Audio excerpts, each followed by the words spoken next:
சூரா அல் பக்ரா.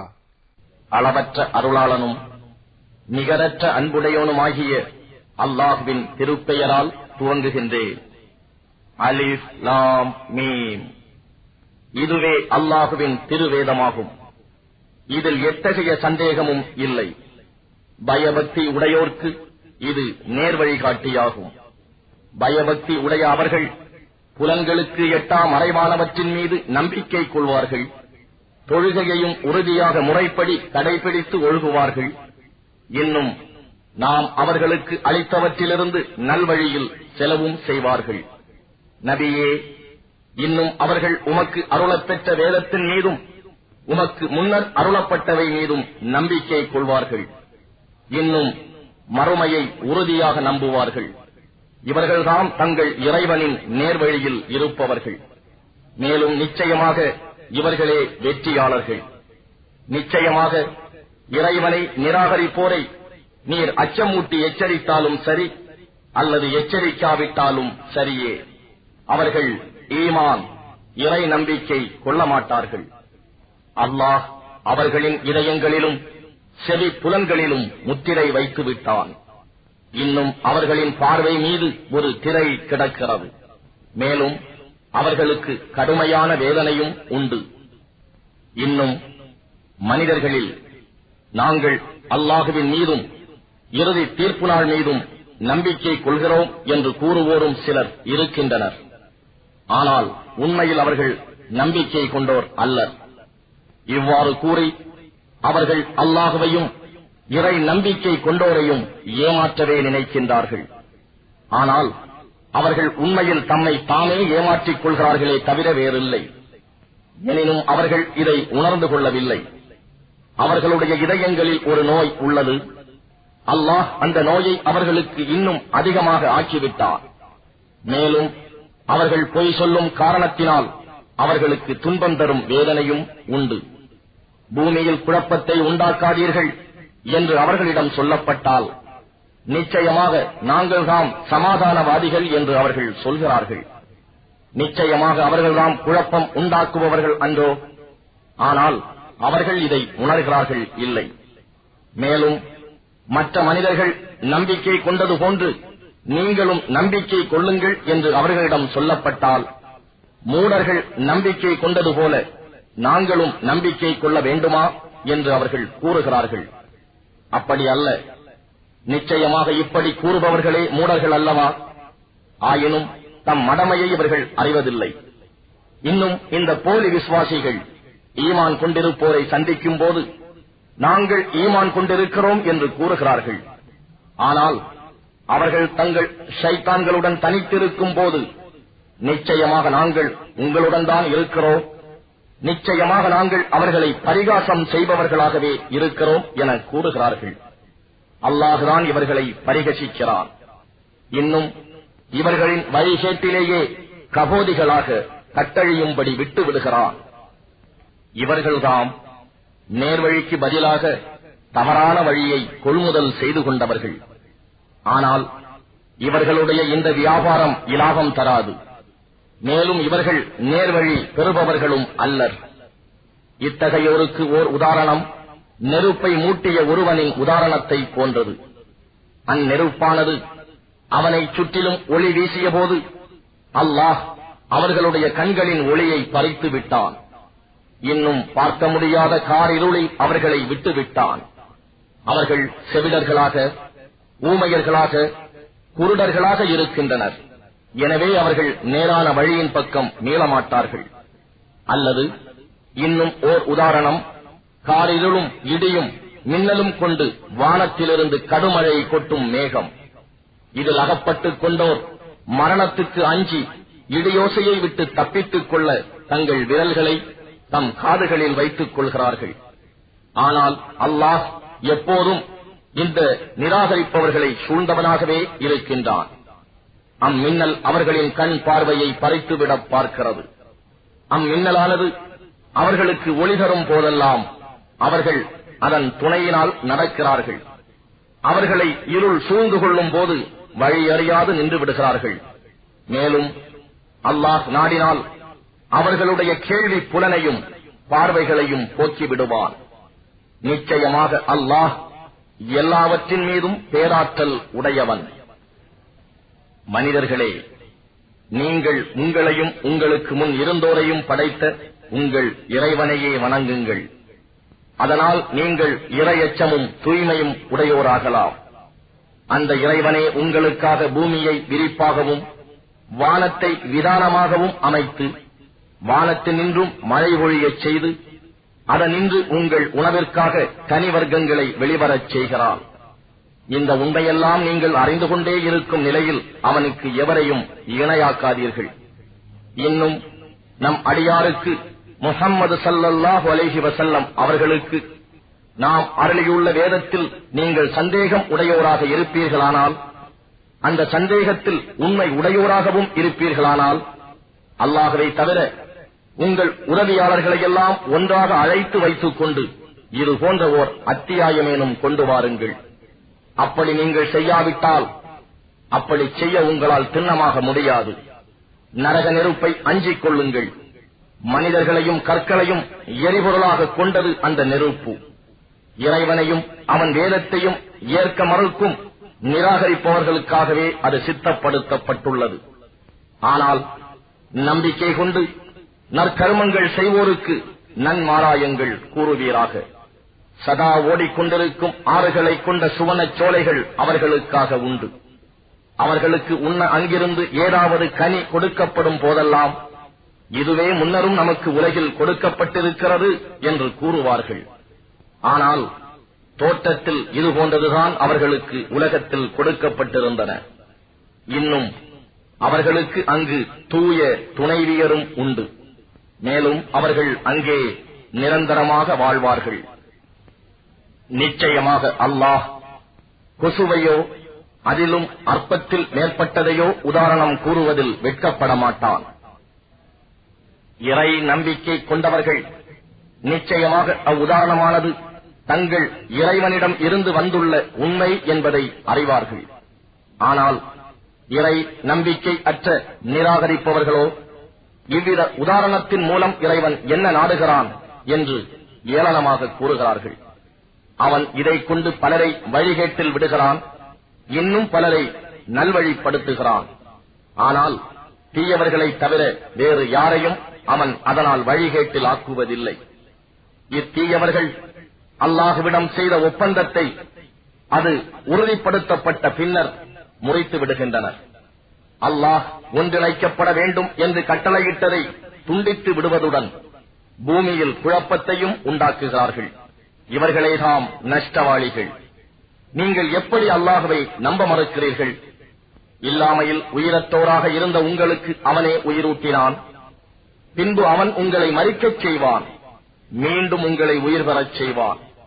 இன்னும் நீங்கள் அவன் பக்கமே திருப்பி கொண்டு வரப்படுவீர்கள். இறைவன் எத்தகையவன் என்றால், அவனே உலகத்தில் உள்ள அனைத்தையும் உங்களுக்காக படைத்தான். பின் அவன் வானத்தின் பக்கம் முற்பட்டான், அவற்றை 7 வானங்களாக ஒழுங்காக்கினான்.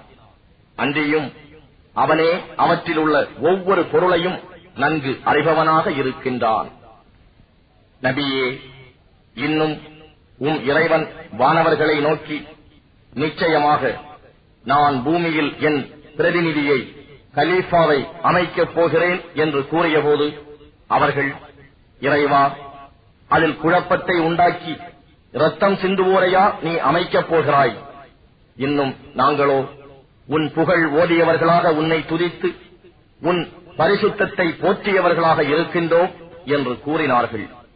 அதற்கு இறைவன், நீங்கள் அறியாதவற்றையெல்லாம் நிச்சயமாக நான் அறிவேன் என கூறினான்.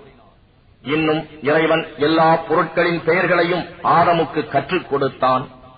பின் அவற்றை வானவர்கள் முன் எடுத்துக் காட்டி, நீங்கள் உங்கள் கூற்றில் உண்மையாளர்களாக இருப்பின் இவற்றின் பெயர்களை எனக்கு விவரியுங்கள் என்றான். அவர்கள், இறைவா, நீயே தூயவன், நீ எங்களுக்கு கற்றுக் கொடுத்தவை தவிர வேறு யாரொன்றையும் நாங்கள் அறியோ. நிச்சயமாக நீயே பேரறிவாளன், விவேகம் மிக்கோன் என கூறினார்கள். ஆதமே, அப்பொருட்களின் பெயர்களை அவர்களுக்கு விவரிப்பீராக என்று இறைவன் சொன்னான். அவர் அப்பெயர்களை அவர்களுக்கு விவரித்தபோது, நிச்சயமாக நான் வானங்களிலும் பூமியிலும் மறைந்திருப்பவற்றை அறிவேன் என்றும், நீங்கள் வெளிப்படுத்துவதையும் நீங்கள் மறைத்துக் கொண்டிருப்பதையும் நான் அறிவேன் என்றும் உங்களிடம் நான் சொல்லவில்லையா என்று இறைவன் கூறினான். பின்னர் நாம் மலக்குகளை நோக்கி ஆதமுக்கு பணிந்து சுஜூது செய்யுங்கள் என்று சொன்னபோது, இப்லீஸை தவிர மற்ற அனைவரும் சிரம் பணிந்தனர்.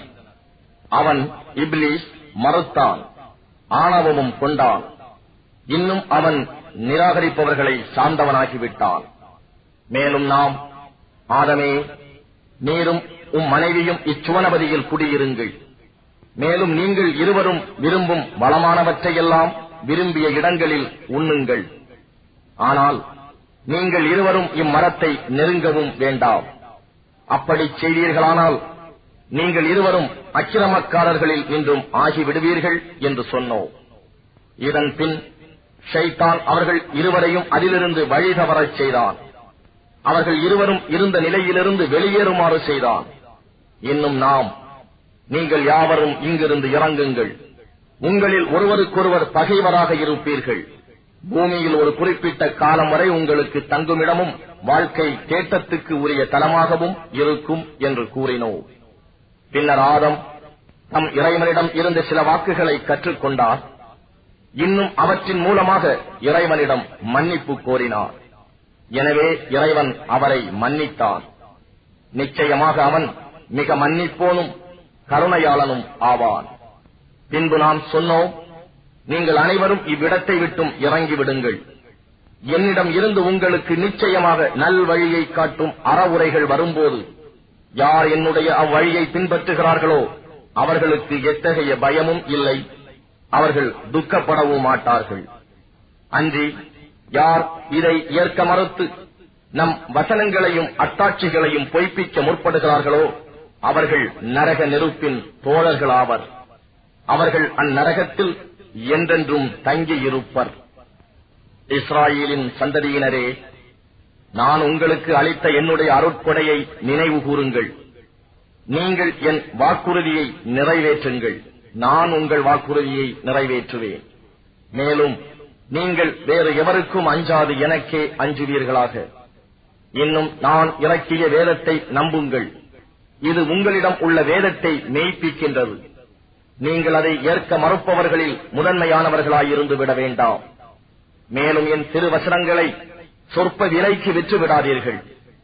இன்னும் எனக்கே நீங்கள் அஞ்சி ஒழுகி வருவீர்களாக. நீங்கள் அறிந்து கொண்டே உண்மையை பொய்யுடன் கலக்காதீர்கள். உண்மையை மறைக்கவும் செய்யாதீர்கள். தொழுகையை கடைபிடியுங்கள். ஜகாத்தையும் ஒழுங்காக கொடுத்து வாருங்கள். ருக்கு செய்வோரோடு சேர்ந்து குனிந்து நீங்களும் ருக்கு செய்யுங்கள். நீங்கள் வேதத்தையும் ஓதிக்கொண்டே மற்ற மனிதர்களை நன்மை செய்யுமாறு ஏவி அதே நேரத்தில் தங்களையே மறந்து விடுகிறீர்களா?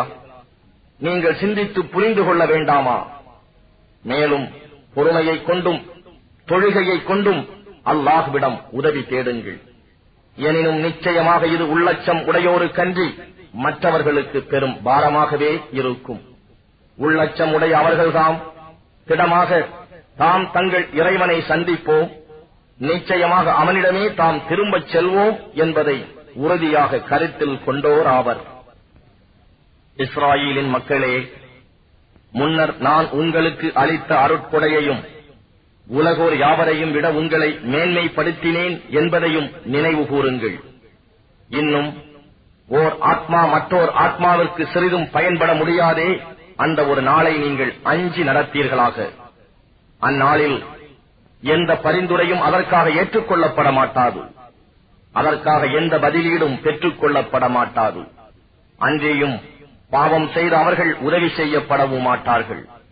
உங்களை கடுமையாக வேதனைப்படுத்தி வந்த ஃபிர்அவுனின் கூட்டத்தாரிடம் இருந்து உங்களை நாம் விடுவித்ததையும் நினைவு கூறுங்கள். அவர்கள் உங்கள் ஆண் மக்களை கொன்று பெண் மக்களை மட்டும் வாழவிட்டிருந்தார்கள். அதில் உங்களுக்கு உங்கள் இறைவனிடம் இருந்து ஒரு பெரும் சோதனை இருந்தது. மேலும் உங்களுக்காக நாம் கடலை பிளந்து உங்களை நாம் காப்பாற்றி நீங்கள் பார்த்துக் கொண்டிருக்கும் போதே ஃபிர்அவுனின் கூட்டத்தாரை அதில் மூழ்கடித்தோம் என்பதையும் நினைவு கூறுங்கள். மேலும் நாம் மூசாவுக்கு வேதம் அருள 40 இரவுகளை வாக்களித்தோம். அதற்காக அவர் சென்ற பின்னர் காளை கன்று ஒன்றை கடவுளாக எடுத்துக் கொண்டீர்கள். அதனால் நீங்கள் அக்கிரமக்காரர்களாகிவிட்டீர்கள். இதன் பின்னரும் நீங்கள் நன்றி செலுத்துவதற்காக நாம் உங்களை மன்னித்தோம். இன்னும் நீங்கள் நேர்வழி பெறும் பொருட்டு நாம் மூசாவுக்கு வேதத்தையும் நன்மை தீமைகளை பிரித்து அறிவிக்கக்கூடிய ஃபுர்கானையும் அளித்தோம் என்பதையும் நினைவு கூறுங்கள். மூசா தம் சமூகத்தாரை நோக்கி, என் சமூகத்தோரே, நீங்கள் காளை கன்றை வணக்கத்துக்காக எடுத்துக் கொண்டதன் மூலம் உங்களுக்கு நீங்களே அக்கிரமம் செய்து கொண்டீர்கள். ஆகவே உங்களை படைத்தவனிடம் பாவ மன்னிப்பு கோருங்கள். உங்களை நீங்களே மாய்த்துக் கொள்ளுங்கள். அதுவே உங்களை படைத்தவனிடம் உங்களுக்கு நற்பயன் அளிப்பதாகும் என கூறினார். அவ்வாறே நீங்கள் செய்ததனால் அவன் உங்களை மன்னித்தான் என்பதையும் நினைவு கூறுங்கள். நிச்சயமாக அவன் தௌபாவை ஏற்று மன்னிப்பவனாகவும் பெருங்கருணை உடையவனாகவும் இருக்கின்றான். இன்னும் இதையும் நினைவு கூறுங்கள். நீங்கள், மூசாவே, நாங்கள் அல்லாஹ்வை பகிரங்கமாக கண்கூடாக காணும் வரை உம்மீது நம்பிக்கை கொள்ள மாட்டோம் என்று கூறினீர்கள். அப்பொழுது நீங்கள் பார்த்துக் கொண்டிருக்கும் போதே உங்களை ஓர் இடி முழக்கம் பற்றிக் கொண்டது. பின்னர் நீங்கள் இறந்தபின் உங்களை உயிர்ப்பித்து எழுப்பினோ, நீங்கள் நன்றி அறிதல் உடையோராய் இருக்கும் பொருட்டு. இன்னும் உங்கள் மீது மேகம் நிழலிடச் செய்தோம்.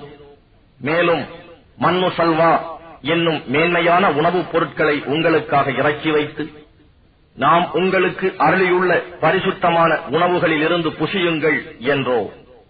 எனினும் அவர்கள் நம் கட்டளையை மீறினார்கள். அதனால் அவர்கள் நமக்கு தீங்கு செய்து விடவில்லை, மாறாக தமக்கு தாமே தீங்கிழைத்துக் கொண்டார்கள். இன்னும் நினைவு கூறுங்கள். நாம் கூறினோம், இந்த பட்டினத்துள் நுழைந்து அங்கு நீங்கள் விரும்பிய இடத்தில் தாராளமாக புசியுங்கள். அதன் வாயிலில் நுழையும் போது பணிவுடன் தலை வணங்கி, சித்தத்துன், எங்கள் பாவச் சுமைகள் நீங்கட்டும் என்று கூறுங்கள். நாம் உங்களுக்காக உங்கள் குற்றங்களை மன்னிப்போம். மேலும் நன்மை செய்வோருக்கு அடுத்து நற்கூலியை அதிகமாக கொடுப்போம். ஆனால் அக்கிரமக்காரர்கள் தம்மிடம் கூறப்பட்ட வார்த்தையை அவர்களுக்கு சொல்லப்படாத வேறு வார்த்தையாக மாற்றிக் கொண்டார்கள். ஆகவே அக்கிரமங்கள் செய்தவர்கள் மீது இவ்வாறு அவர்கள் பாவம் செய்து கொண்டிருந்த காரணத்தினால் வானத்திலிருந்து நாம் வேதனையை இறக்கி வைத்தோம்.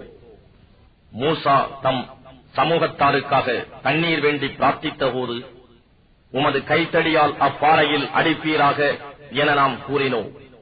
அதிலிருந்து 12 நீர் ஊற்றுக்கள் பொங்கி எழுந்தன. ஒவ்வொரு கூட்டத்தினரும் அவரவர் குடிநீர் துறையை நன்கு அறிந்து கொண்டனர். அல்லாஹ் அருளிய ஆகாரத்திலிருந்து உண்ணுங்கள், பருகுங்கள், பூமியில் குழப்பம் செய்து கொண்டு திரியாதீர்கள் என நாம் கூறினோம் என்பதையும் நினைவு கூறுங்கள். இன்னும் மூசாவே, நாங்கள் ஒரே விதமான ஆகாரத்தை கொண்டு பொறுமையுடன் இருக்க இயலாது. ஆதலால் பூமி விளைவிக்கும் அதன் கீரையையும், அதன் வெள்ளரிக்காயையும், அதன் கோதுமையையும், அதன் பருப்பையும், அதன் வெங்காயத்தையும் எங்களுக்கு வெளிப்படுத்தி தருமாறு உம் இறைவனிடம் எங்களுக்காக கேளும் என்று நீங்கள் கூற, நல்லதாக எது இருக்கிறதோ அதற்கு பதிலாக மிக தாழ்வானதை நீங்கள் மாற்றிக்கொள்ள நாடுகிறீர்களா? நீங்கள் ஏதேனும் ஒரு பட்டணத்தில் இறங்கிவிடுங்கள். அங்கு நீங்கள் கேட்பது நிச்சயமாக கிடைக்கும். ஈனமும் அவர்கள் மீது சாட்டப்பட்டு விட்டன. மேலும் அல்லாஹுவின் கோபத்துக்கும் அவர்கள் ஆளானார்கள். இது ஏனென்றால் திடமாகவே அவர்கள் அல்லாஹுவின் வசனங்களை நிராகரித்தும் அநியாயமாக அவர்கள் நபிமார்களை கொலை செய்தும் வந்ததும் தான். இந்த நிலை அவர்கள் அல்லாஹுவுக்கு பணியாது மாறு செய்து வந்ததும், அல்லாஹ் விதித்த வரம்புகளை மீறிக்கொண்டே இருந்ததினாலும் ஏற்பட்டது. ஈமான் கொண்டவர்களாயினும், யூதர்களாயினும், கிறிஸ்தவர்களாயினும், சாபிஈன்களாயினும், நிச்சயமாக எவர் அல்லாஹுவின் மீதும் இறுதி நாள் மீதும் நம்பிக்கை கொண்டு சாலிகான நற்கர்மங்கள் செய்கிறார்களோ அவர்களின் நற்கூலி நிச்சயமாக அவர்களுடைய இறைவனிடம் இருக்கிறது. மேலும் அவர்களுக்கு யாதொரு பயமும் இல்லை, அவர்கள் துக்கப்படவும் மாட்டார்கள். இன்னும் நாம் உங்களிடம் வாக்குறுதி வாங்கி தூர் மலையை உங்கள் மேல் உயர்த்தி, நாம் உங்களுக்கு கொடுத்த வேதத்தை உறுதியுடன் பற்றிக் கொள்ளுங்கள், அதில் உள்ளவற்றை நினைவில் வைத்துக் கொள்ளுங்கள், அப்படி செய்வீர்களானால் நீங்கள் பயபக்தியுடையோர் ஆவீர்கள் என்று நாம் கூறியதையும் நினைவு கூறுங்கள். அதன் பின்னும் நீங்கள் உங்கள் வாக்குறுதியை புறக்கணித்து மாறிவிட்டீர்கள். உங்கள் மீது அல்லாஹுவின் கருணையும் அவன் அன்பும் இல்லாவிட்டால் நீங்கள் முற்றிலும் நஷ்டவாளிகளாகி இருப்பீர்கள். இன்னும் இதுவும் உங்களுக்கு தெரியும், உங்கள் முன்னோர்களில் சிலர் சபது தினத்தின் வரம்பை மீறினர். அதனால் நாம் அவர்களிடம் சிறுமையடைந்த குரங்குகளாகி விடுங்கள் என்று கூறினோம். இன்னும் நாம் இதனை அக்காலத்தில் உள்ளவர்களுக்கும் அதற்கு பின் வரக்கூடியவர்களுக்கும் படிப்பினையாகவும் பயபக்தி உடையவர்களுக்கு நல்ல உபதேசமாகவும் ஆக்கினோ. இன்னும் இதையும் நினைவு கூறுங்கள், மூசா தம் சமூகத்தாரிடம் நீங்கள் ஒரு பசுமாட்டை அறுக்க வேண்டும் என்று நிச்சயமாக அல்லாஹ் உங்களுக்கு கட்டளையிடுகிறான் என்று சொன்னபோது அவர்கள், மூசாவே, எங்களை பரிகாசத்துக்கு ஆளாக்குகின்றீரா என்று கூறினார். அப்பொழுது அவர், அப்படி பரிகசிக்கும் அறிவீனர்களில் ஒருவனாக நான் ஆகிவிடாமல் அல்லாஹுவிடம் பாதுகாப்பு தேடுகிறேன் என்று கூறினார். அது எத்தகையது என்பதை எங்களுக்கு விளங்கும்படி இறைவனை எங்களுக்காக வேண்டும் என்றார்கள். இறைவன் சொற்படி அப்பசுமாடு அதிக கிழடும் அல்ல, கன்றும் அல்ல, நடுத்தரமானது. எனவே உங்களுக்கு இட்டதை நீங்கள் நிறைவேற்றுங்கள் என்று மூசா கூறினார். அதன் நிறம் யாது என்பதை விளக்கும்படி நமக்காக இறைவனை வேண்டும் என அவர்கள் கூறினார்கள். அவர் கூறினார், திடமாக அது மஞ்சள் நிறமுள்ள பசுமாடு, கெட்டியான நிறம், பார்ப்பவர்களுக்கு பரவசம் அளிக்கும் அதன் நிறம் என இறைவன் அருளினான் என மூசா கூறினார். அவர்கள், இன்னும் அது எப்படிப்பட்டது என்று இறைவனை எங்களுக்காக விளக்கச் சொல்லும், எங்களுக்கு எல்லா பசுமாடுகளும் திடனாக ஒரே மாதிரியாக தோன்றுகின்றன. அல்லாஹ் நாடினால் நிச்சயமாக நாம் நேர்வழி பெறுவோம் என்று கூறினார்கள். அதற்கு மூசா, நிச்சயமாக அப்பசுமாடு நிலத்தில் உழவடித்தோ நிலத்திற்கு நீர் பாய்ச்சவோ பயன்படுத்தப்படாதது, ஆரோக்கியமானது, எவ்விதத்திலும் வடுவில்லாதது என்று இறைவன் கூறுகிறான் என கூறினார். இப்பொழுதுதான் நீர் சரியான விவரத்தை கொண்டு வந்தீர் என்று சொல்லி அவர்கள் அப்பசுமாட்டை அறுத்தார்கள். ஆனால் அதை அவர்கள் நல்ல மனதுடன் செய்யவில்லை. நீங்கள் ஒரு மனிதனை கொன்றீர்கள், பின் அது பற்றி ஒருவருக்கொருவர் குற்றம் சாட்டி தர்க்கித்துக் கொண்டிருந்தீர்கள். ஆனால் அல்லாஹ் நீங்கள் மறைத்ததை வெளியாக்குபவனாக இருந்தான் என்பதை நினைவு கூறுங்கள். அறுக்கப்பட்ட அப்பசுவின் ஒரு துண்டால் அக்கொலையுண்டவனின் சடலத்தில் அடியுங்கள் என்று அப்பால் நாம் சொன்னோம். இவ்வாறே அல்லாஹ் இறந்தவர்களை உயிர்ப்பிக்கிறான். நீங்கள் நல்ல அறிவு பெறும் பொருட்டு தன் அத்தாட்சிகளையும் அவன் இவ்வாறு உங்களுக்கு காட்டுகிறான். இத்தகைய அத்தாட்சிகளை கண்டபின்னரும் உங்கள் இதயங்கள் இறுகிவிட்டன, அவை கற்பாறையைப் போல் ஆயின, அல்லது அதைவிடவும் அதிக கடினமாயின. ஏனெனில் திடமாக கற்பாறைகள் சிலவற்றினின்று ஆறுகள் ஒலித்தோடுவதுண்டு. இன்னும் சில பிளவுபட்டு திடமாக அவற்றினின்று தண்ணீர் வெளிப்படக்கூடியதும் உண்டு. இன்னும் திடமாக அல்லாஹுவின் மீதுள்ள அச்சத்தால் சில கற்பாறைகள் உருண்டு விழக்கூடியவையும் உண்டு. மேலும் அல்லாஹ் நீங்கள் செய்து வருவது பற்றி கவனிக்காமல் இல்லை. முஸ்லிம்களே, இவர்கள் யூதர்கள் உங்களுக்காக நம்பிக்கை கொள்வார்கள் என்று ஆசை வைக்கிறீர்களா? இவர்களில் ஒரு சாரார் இறைவாக்கை கேட்டு அதை விளங்கிக் கொண்ட பின்னர் தெரிந்து கொண்டே அதை மாற்றிவிட்டார்கள். மேலும் அவர்கள் ஈமான் கொண்டவர்களை சந்திக்கும் போது நாங்களும் ஈமான் கொண்டிருக்கிறோம் என்று சொல்கிறார்கள். ஆனால் அவர்களுள் சிலருடன் தனித்திடும் போது அல்லாஹ் உங்களுக்கு அறிவித்துத் தந்த தௌராத் வேதத்தை அவர்களுக்கு எடுத்துச் சொல்கிறீர்களா? அதைக் கொண்டு அவர்கள் உங்கள் இறைவனின் முன் உங்களிடம் வாதாட வழிவகுக்கும் என்பதை நீங்கள் விளங்கிக் கொள்ளவில்லையா என்று யூதர்கள் சிலர் கூறுகின்றனர். அவர்கள் மறைத்து வைப்பதையும் அவர்கள் வெளிப்படுத்துவதையும் நிச்சயமாக அல்லாஹ் நன்கு அறிவான் என்பதை அவர்கள் அறிய மாட்டார்களா? மேலும் அவர்களில் எழுத்தறிவில்லாதோரும் இருக்கின்றனர். அவர்கள் குருட்டு நம்பிக்கை கொண்டோரை தவிர தௌராத் வேதத்தை அறிய மாட்டார்கள். வீணான யூகங்கள் தவிர வேறெதுவும் அவர்களிடம் இல்லை. அற்ப கிரயத்தை பெறுவதற்காக தம் கரங்களாலே நூலை எழுதி வைத்துக் கொண்டு பின்னர் அது அல்லாஹுவிடம் இருந்து வந்தது என்று கூறுகிறார்களே, அவர்களுக்கு கேடுதான். அவர்களுடைய கைகள் இவ்வாறு எளியதற்காகவும் அவர்களுக்கு கேடுதான். அதிலிருந்து அவர்கள் ஈட்டும் சம்பாத்தியத்திற்காகவும் அவர்களுக்கு கேடுதான். ஒரு சில நாட்கள் தவிர எங்களை நரக நெருப்பு தீண்டாது என்று அவர்கள் கூறுகிறார்கள். அல்லாஹ்விடம் இருந்து அப்படி ஏதேனும் உறுதிமொழி பெற்றிருக்கிறீர்களா? அப்படியாயின் அல்லாஹ் தன் உறுதிமொழிக்கு மாற்றம் செய்யவே மாட்டான். அல்லது நீங்கள் அறியாததை அல்லாஹ் சொன்னதாக இட்டுக்கட்டி கூறுகின்றீர்களா என்று நபியே அந்த யூதர்களிடம் கேளும். அப்படி அல்ல. எவர் தீமையை சம்பாதித்து அந்த குற்றம் அவரை சூழ்ந்து கொள்கிறதோ அத்தகையோர் நரகவாதிகளே. அவர்கள் அந்நரகத்தில் என்றென்றும் இருப்பார்கள். ஆனால் எவர் நம்பிக்கை கொண்டு நற்கர்மங்களை செய்கிறார்களோ அவர்கள் சொர்க்கவாசிகள். அவர்கள் அங்கு என்றென்றும் இருப்பார்கள். இன்னும் நினைவு கூறுங்கள், நாம் இஸ்ராயேலின் மக்களிடத்தில் அல்லாஹ்வை தவிர வேறு எவரையும் எதனையும் நீங்கள் வணங்கக்கூடாது. உங்கள் பெற்றோருக்கும் உறவினர்களுக்கும் அனாதைகளுக்கும் மிஸ்கீன்களான ஏழைகளுக்கும் நன்மை செய்யுங்கள். மனிதர்களிடம் அழகானதை பேசுங்கள். மேலும் தொழுகையை முறையாக கடைபிடித்து வாருங்கள். ஜக்காத்தையும் ஒழுங்காக கொடுத்து வாருங்கள் என்று உறுதிமொழியை வாங்கினோம். ஆனால் உங்களில் சிலரை தவிர மற்ற யாவரும் உறுதிமொழியை நிறைவேற்றாமல் அதிலிருந்து புரண்டு விட்டீர்கள். இன்னும் நீங்கள் புறக்கணித்தவர்களாகவே இருக்கிறீர்கள்.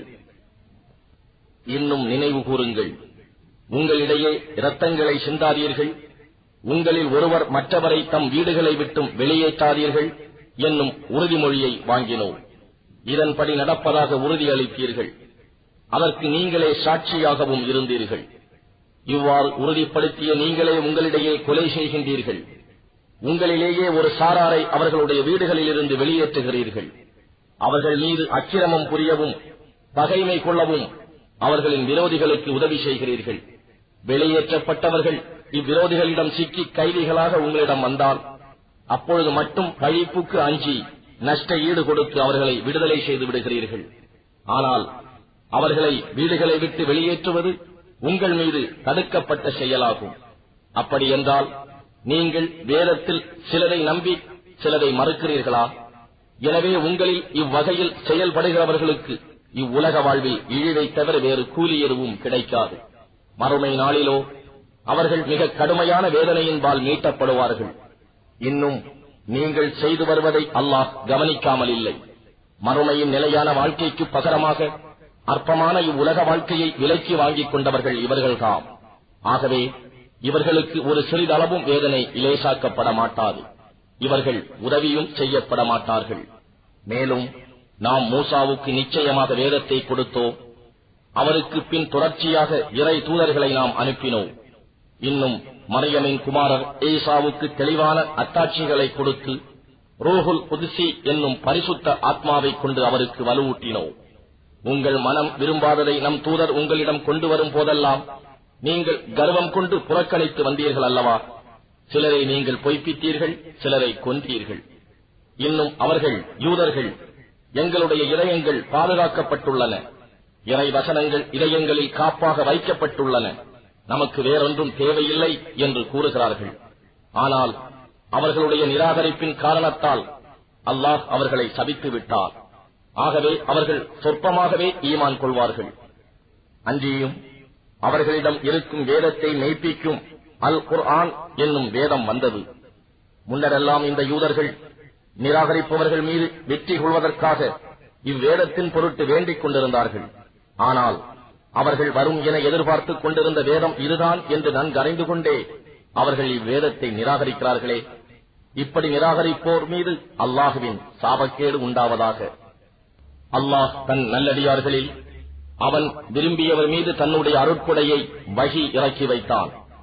அது தங்கள் மீது அருளப்படவில்லையே என்ற பொறாமையால் அல்லாஹ் இறக்கிய வேதத்தை நிராகரித்தார்கள். இப்படி தங்கள் ஆத்மாக்களை விற்று அவர்கள் பெற்றுக் கொண்டது மிகவும் கெட்டது. இதனால் அவர்கள் இறைவனுடைய கோபத்தின் மேல் கோபத்திற்கு ஆளாகிவிட்டார்கள். இன்னும் நிராகரிப்பவர்களுக்கு இழிவான வேதனை உண்டு. அல்லாஹ் இறக்கி வைத்த திரு குர்ஆன் மீது நம்பிக்கை கொள்ளுங்கள் என்று அவர்களுக்கு சொல்லப்பட்டால் எங்கள் மீது இறக்கப்பட்டதன் மீதுதான் நம்பிக்கை கொள்வோம் என்று கூறுகிறார்கள். அதை தவிர உள்ளவற்றை நிராகரிக்கிறார்கள். ஆனால் இதுவோ குர்ஆன் அவர்களிடம் இருப்பதை உண்மைப்படுத்தும் மெய்யான வேதமாகும். நீங்கள் உண்மை விசுவாசிகளாக இருந்தால் ஏன் அல்லாஹுவின் முந்திய நபிமார்களை நீங்கள் கொலை செய்தீர்கள் என்று அவர்களிடம் நபியே கேட்பீராக. நிச்சயமாக மூசா உங்களிடம் தெளிவான அத்தாட்சிகளை கொண்டு வந்தார். அப்படியிருந்தும் அதன்பின் காளை மாட்டை இணை வைத்து வணங்கினீர்கள். இப்படி செய்து நீங்கள் அக்கிரமக்காரர்களாய்விட்டீர்கள். இன்னும் நினைவு கூறுங்கள், நாம் உங்களிடம் வாக்குறுதி வாங்கினோம். தூர் மலையை உங்கள் மேல் உயர்த்தி நாம் உங்களுக்கு கொடுத்த வேதத்தை உறுதியுடன் பற்றிக் கொள்ளுங்கள், அதை நன்கு செவியேற்றுக் கொள்ளுங்கள் என்று. அதற்கு அவர்கள் கூறினார்கள், நாம் செவியேற்றுக் கொண்டோம், ஆனால் அதற்கு மாறு செய்தோம் என்று. அந்த நிராகரிப்பின் காரணத்தால் அவர்களுடைய இதயங்களில் காளைக்கன்றின் பிரியம் புகட்டப்பட்டு விட்டது. ஆகவே நபியே, நீங்கள் தௌராத்தில் நம்பிக்கை கொண்டு உங்கள் நம்பிக்கை இவ்வகையான தீய காரியங்களை செய்ய தூண்டுவானால் அத்தகைய நம்பிக்கையானது மிகவும் கெட்டது என்று நீர் கூறும். நபியே, இறைவனிடத்தில் உள்ள மறுமையின் வீடு சொர்க்கம் உங்களுக்கு சொந்தமானது, வேறு மனிதர்களுக்கு கிடையாது என்று உரிமை கொண்டாடுவதில் நீங்கள் உண்மையாளர்களாக இருந்தால் அதை பெறுவதற்காக அல்லாஹுவிடம் மரணத்தை விரும்புங்கள் என்று நபியே நீர் சொல்வீராக. ஆனால் அவர்கள் கரங்கள் செய்த பாவங்களை அவர்கள் முன்னமேயே அனுப்பி வைத்திருந்த காரணத்தால் அவர்கள் மரணத்தை விரும்பவே மாட்டார்கள். நிச்சயமாக அல்லாஹ் அந்த அக்கிரமக்காரர்களை நன்கு அறிந்தவனாகவே இருக்கிறான். அவர்கள் மற்ற மனிதர்களை விட இணை வைப்பவர்களையும் விட இவ்வுலக வாழ்க்கையில் பேராசை உடையவர்களாக இருப்பதை நபியே நீர் நிச்சயமாக காண்பீர். அவர்களில் ஒவ்வொருவரும் 1000 ஆண்டுகள் வாழ வேண்டும் என ஆசைப்படுகிறார்கள். ஆனால் அப்படி அவர்களுக்கு நீண்ட வயது கொடுக்கப்பட்டாலும் அவர்கள் இறைவனின் தண்டனையிலிருந்து தப்ப முடியாது. இன்னும் அல்லாஹ் அவர்கள் செய்வதையெல்லாம் கூர்ந்து பார்ப்பவனாகவே இருக்கிறான். ஜிப்ரீலுக்கு யார் விரோதியாக இருக்க முடியும் என்று நபியே நீர் கூறும். நிச்சயமாக அவர்தாம் அல்லாஹுவின் கட்டளைக்கு இணங்கி இதயத்தில் குர்ஆனை இறக்கி வைக்கிறார். அது தனக்கு முன் இருந்த வேதங்கள் உண்மை என உறுதிப்படுத்துகிறது. இன்னும் அது வழிகாட்டியாகவும் நம்பிக்கை கொண்டோருக்கு நன்மாராயமாகவும் இருக்கிறது. எவர் அல்லாஹுவுக்கும் அவனுடைய மலக்குகளுக்கும் அவனுடைய தூதர்களுக்கும் ஜிப்ரீலுக்கும் மீகாயிலுக்கும் பகைவராக இருக்கிறாரோ, நிச்சயமாக அவ்வாறு நிராகரிப்போருக்கு அல்லாஹ் பகைவனாகவே இருக்கிறார். நபியே, நிச்சயமாக நாம் மிக தெளிவான வசனங்களை உம்மீது இறக்கி வைத்திருக்கிறோம். பாசிக்கான பாவிகளை தவிர வேறு எவரும் அவற்றை நிராகரிக்க மாட்டார்கள். மேலும் அவர்கள் உடன்படிக்கைகள் செய்த போதெல்லாம் அவர்களில் ஒரு பிரிவினர் அவற்றை முறித்து விடவில்லையா? ஆகவே அவர்களில் பெரும்பாலோர் ஈமான் கொள்ள மாட்டார்கள். அவர்களிடம் இருக்கும் வேதத்தை மெய்ப்பிக்கும் ஒரு நபி அல்லாஹ்விடம் இருந்து அவர்களிடம் வந்தபோது வேதம் வழங்கப்பட்டோரில் ஒரு பிரிவினர் அல்லாஹுவின் வேதத்தை திடமாக தாங்கள் ஏதும் அறியாதவர்கள் போல் தங்கள் முதுகுக்கு பின்னால் எறிந்து விட்டார்கள். அவர்கள் சுலைமானின் ஆட்சிக்கு எதிராக ஷைத்தான்கள் ஓதியவற்றையே பின்பற்றினார்கள். ஆனால் சுலைமான் ஒருபோதும் நிராகரித்தவர் அல்லர். ஷைத்தான்கள் தாம் நிராகரிப்பவர்கள். அவர்கள்தாம் மனிதர்களுக்கு சூன்யத்தை கற்றுக் கொடுத்தார்கள். இன்னும் பாபிலோன் என்னும் ஊரில் ஹாரூத் மாரூத் என்ற 2 மலக்குகளுக்கு இறக்கப்பட்டதையும் தவறான வழியில் பிரயோகிக்க கற்றுக் கொடுத்தார்கள். ஆனால் அவர்கள் மலக்குகள் இருவரும், நிச்சயமாக நாங்கள் சோதனையாக இருக்கிறோம், இதை கற்று நீங்கள் நிராகரிக்கும் காபிர்கள் ஆகிவிடாதீர்கள் என்று சொல்லி எச்சரிக்காத வரையில் எவருக்கும் இந்த சூன்யத்தை கற்றுக் கொடுக்கவில்லை. அப்படியிருந்தும் கணவன் மனைவியிடையே பிரிவை உண்டாக்கும் செயலை அவர்களிடமிருந்து கற்றுக்கொண்டார்கள். எனினும் அல்லாஹுவின் கட்டளையின்றி அவர்கள் எவருக்கும் எத்தகைய தீங்கும் இழைக்க முடியாது. தங்களுக்கு தீங்கிழைப்பதையும் எந்தவித நன்மையும் தராதரையுமே கற்றுக்கொண்டார்கள். சூன்யத்தை விலை கொடுத்து வாங்கிக் கொண்டவர்களுக்கு மறுமையில் யாதொரு பாக்கியமும் இல்லை என்பதை அவர்கள் நன்கறிந்துள்ளார்கள். அவர்கள் தங்கள் ஆத்மாக்களை விற்று பெற்றுக்கொண்ட ஊதியம் கேடே ஆகும். இதை அவர்கள் அறிந்து கொள்ள வேண்டாமா? அவர்கள் நம்பிக்கை கொண்டு கேட்டில் நின்றும் தங்களை காப்பாற்றிக் கொண்டால் அல்லாஹுவிடம் இருந்து கிடைக்கும் நற்கூலி மிகவும் மேலானதாக இருக்கும். இதனை அவர்கள் அறிய வேண்டாமா?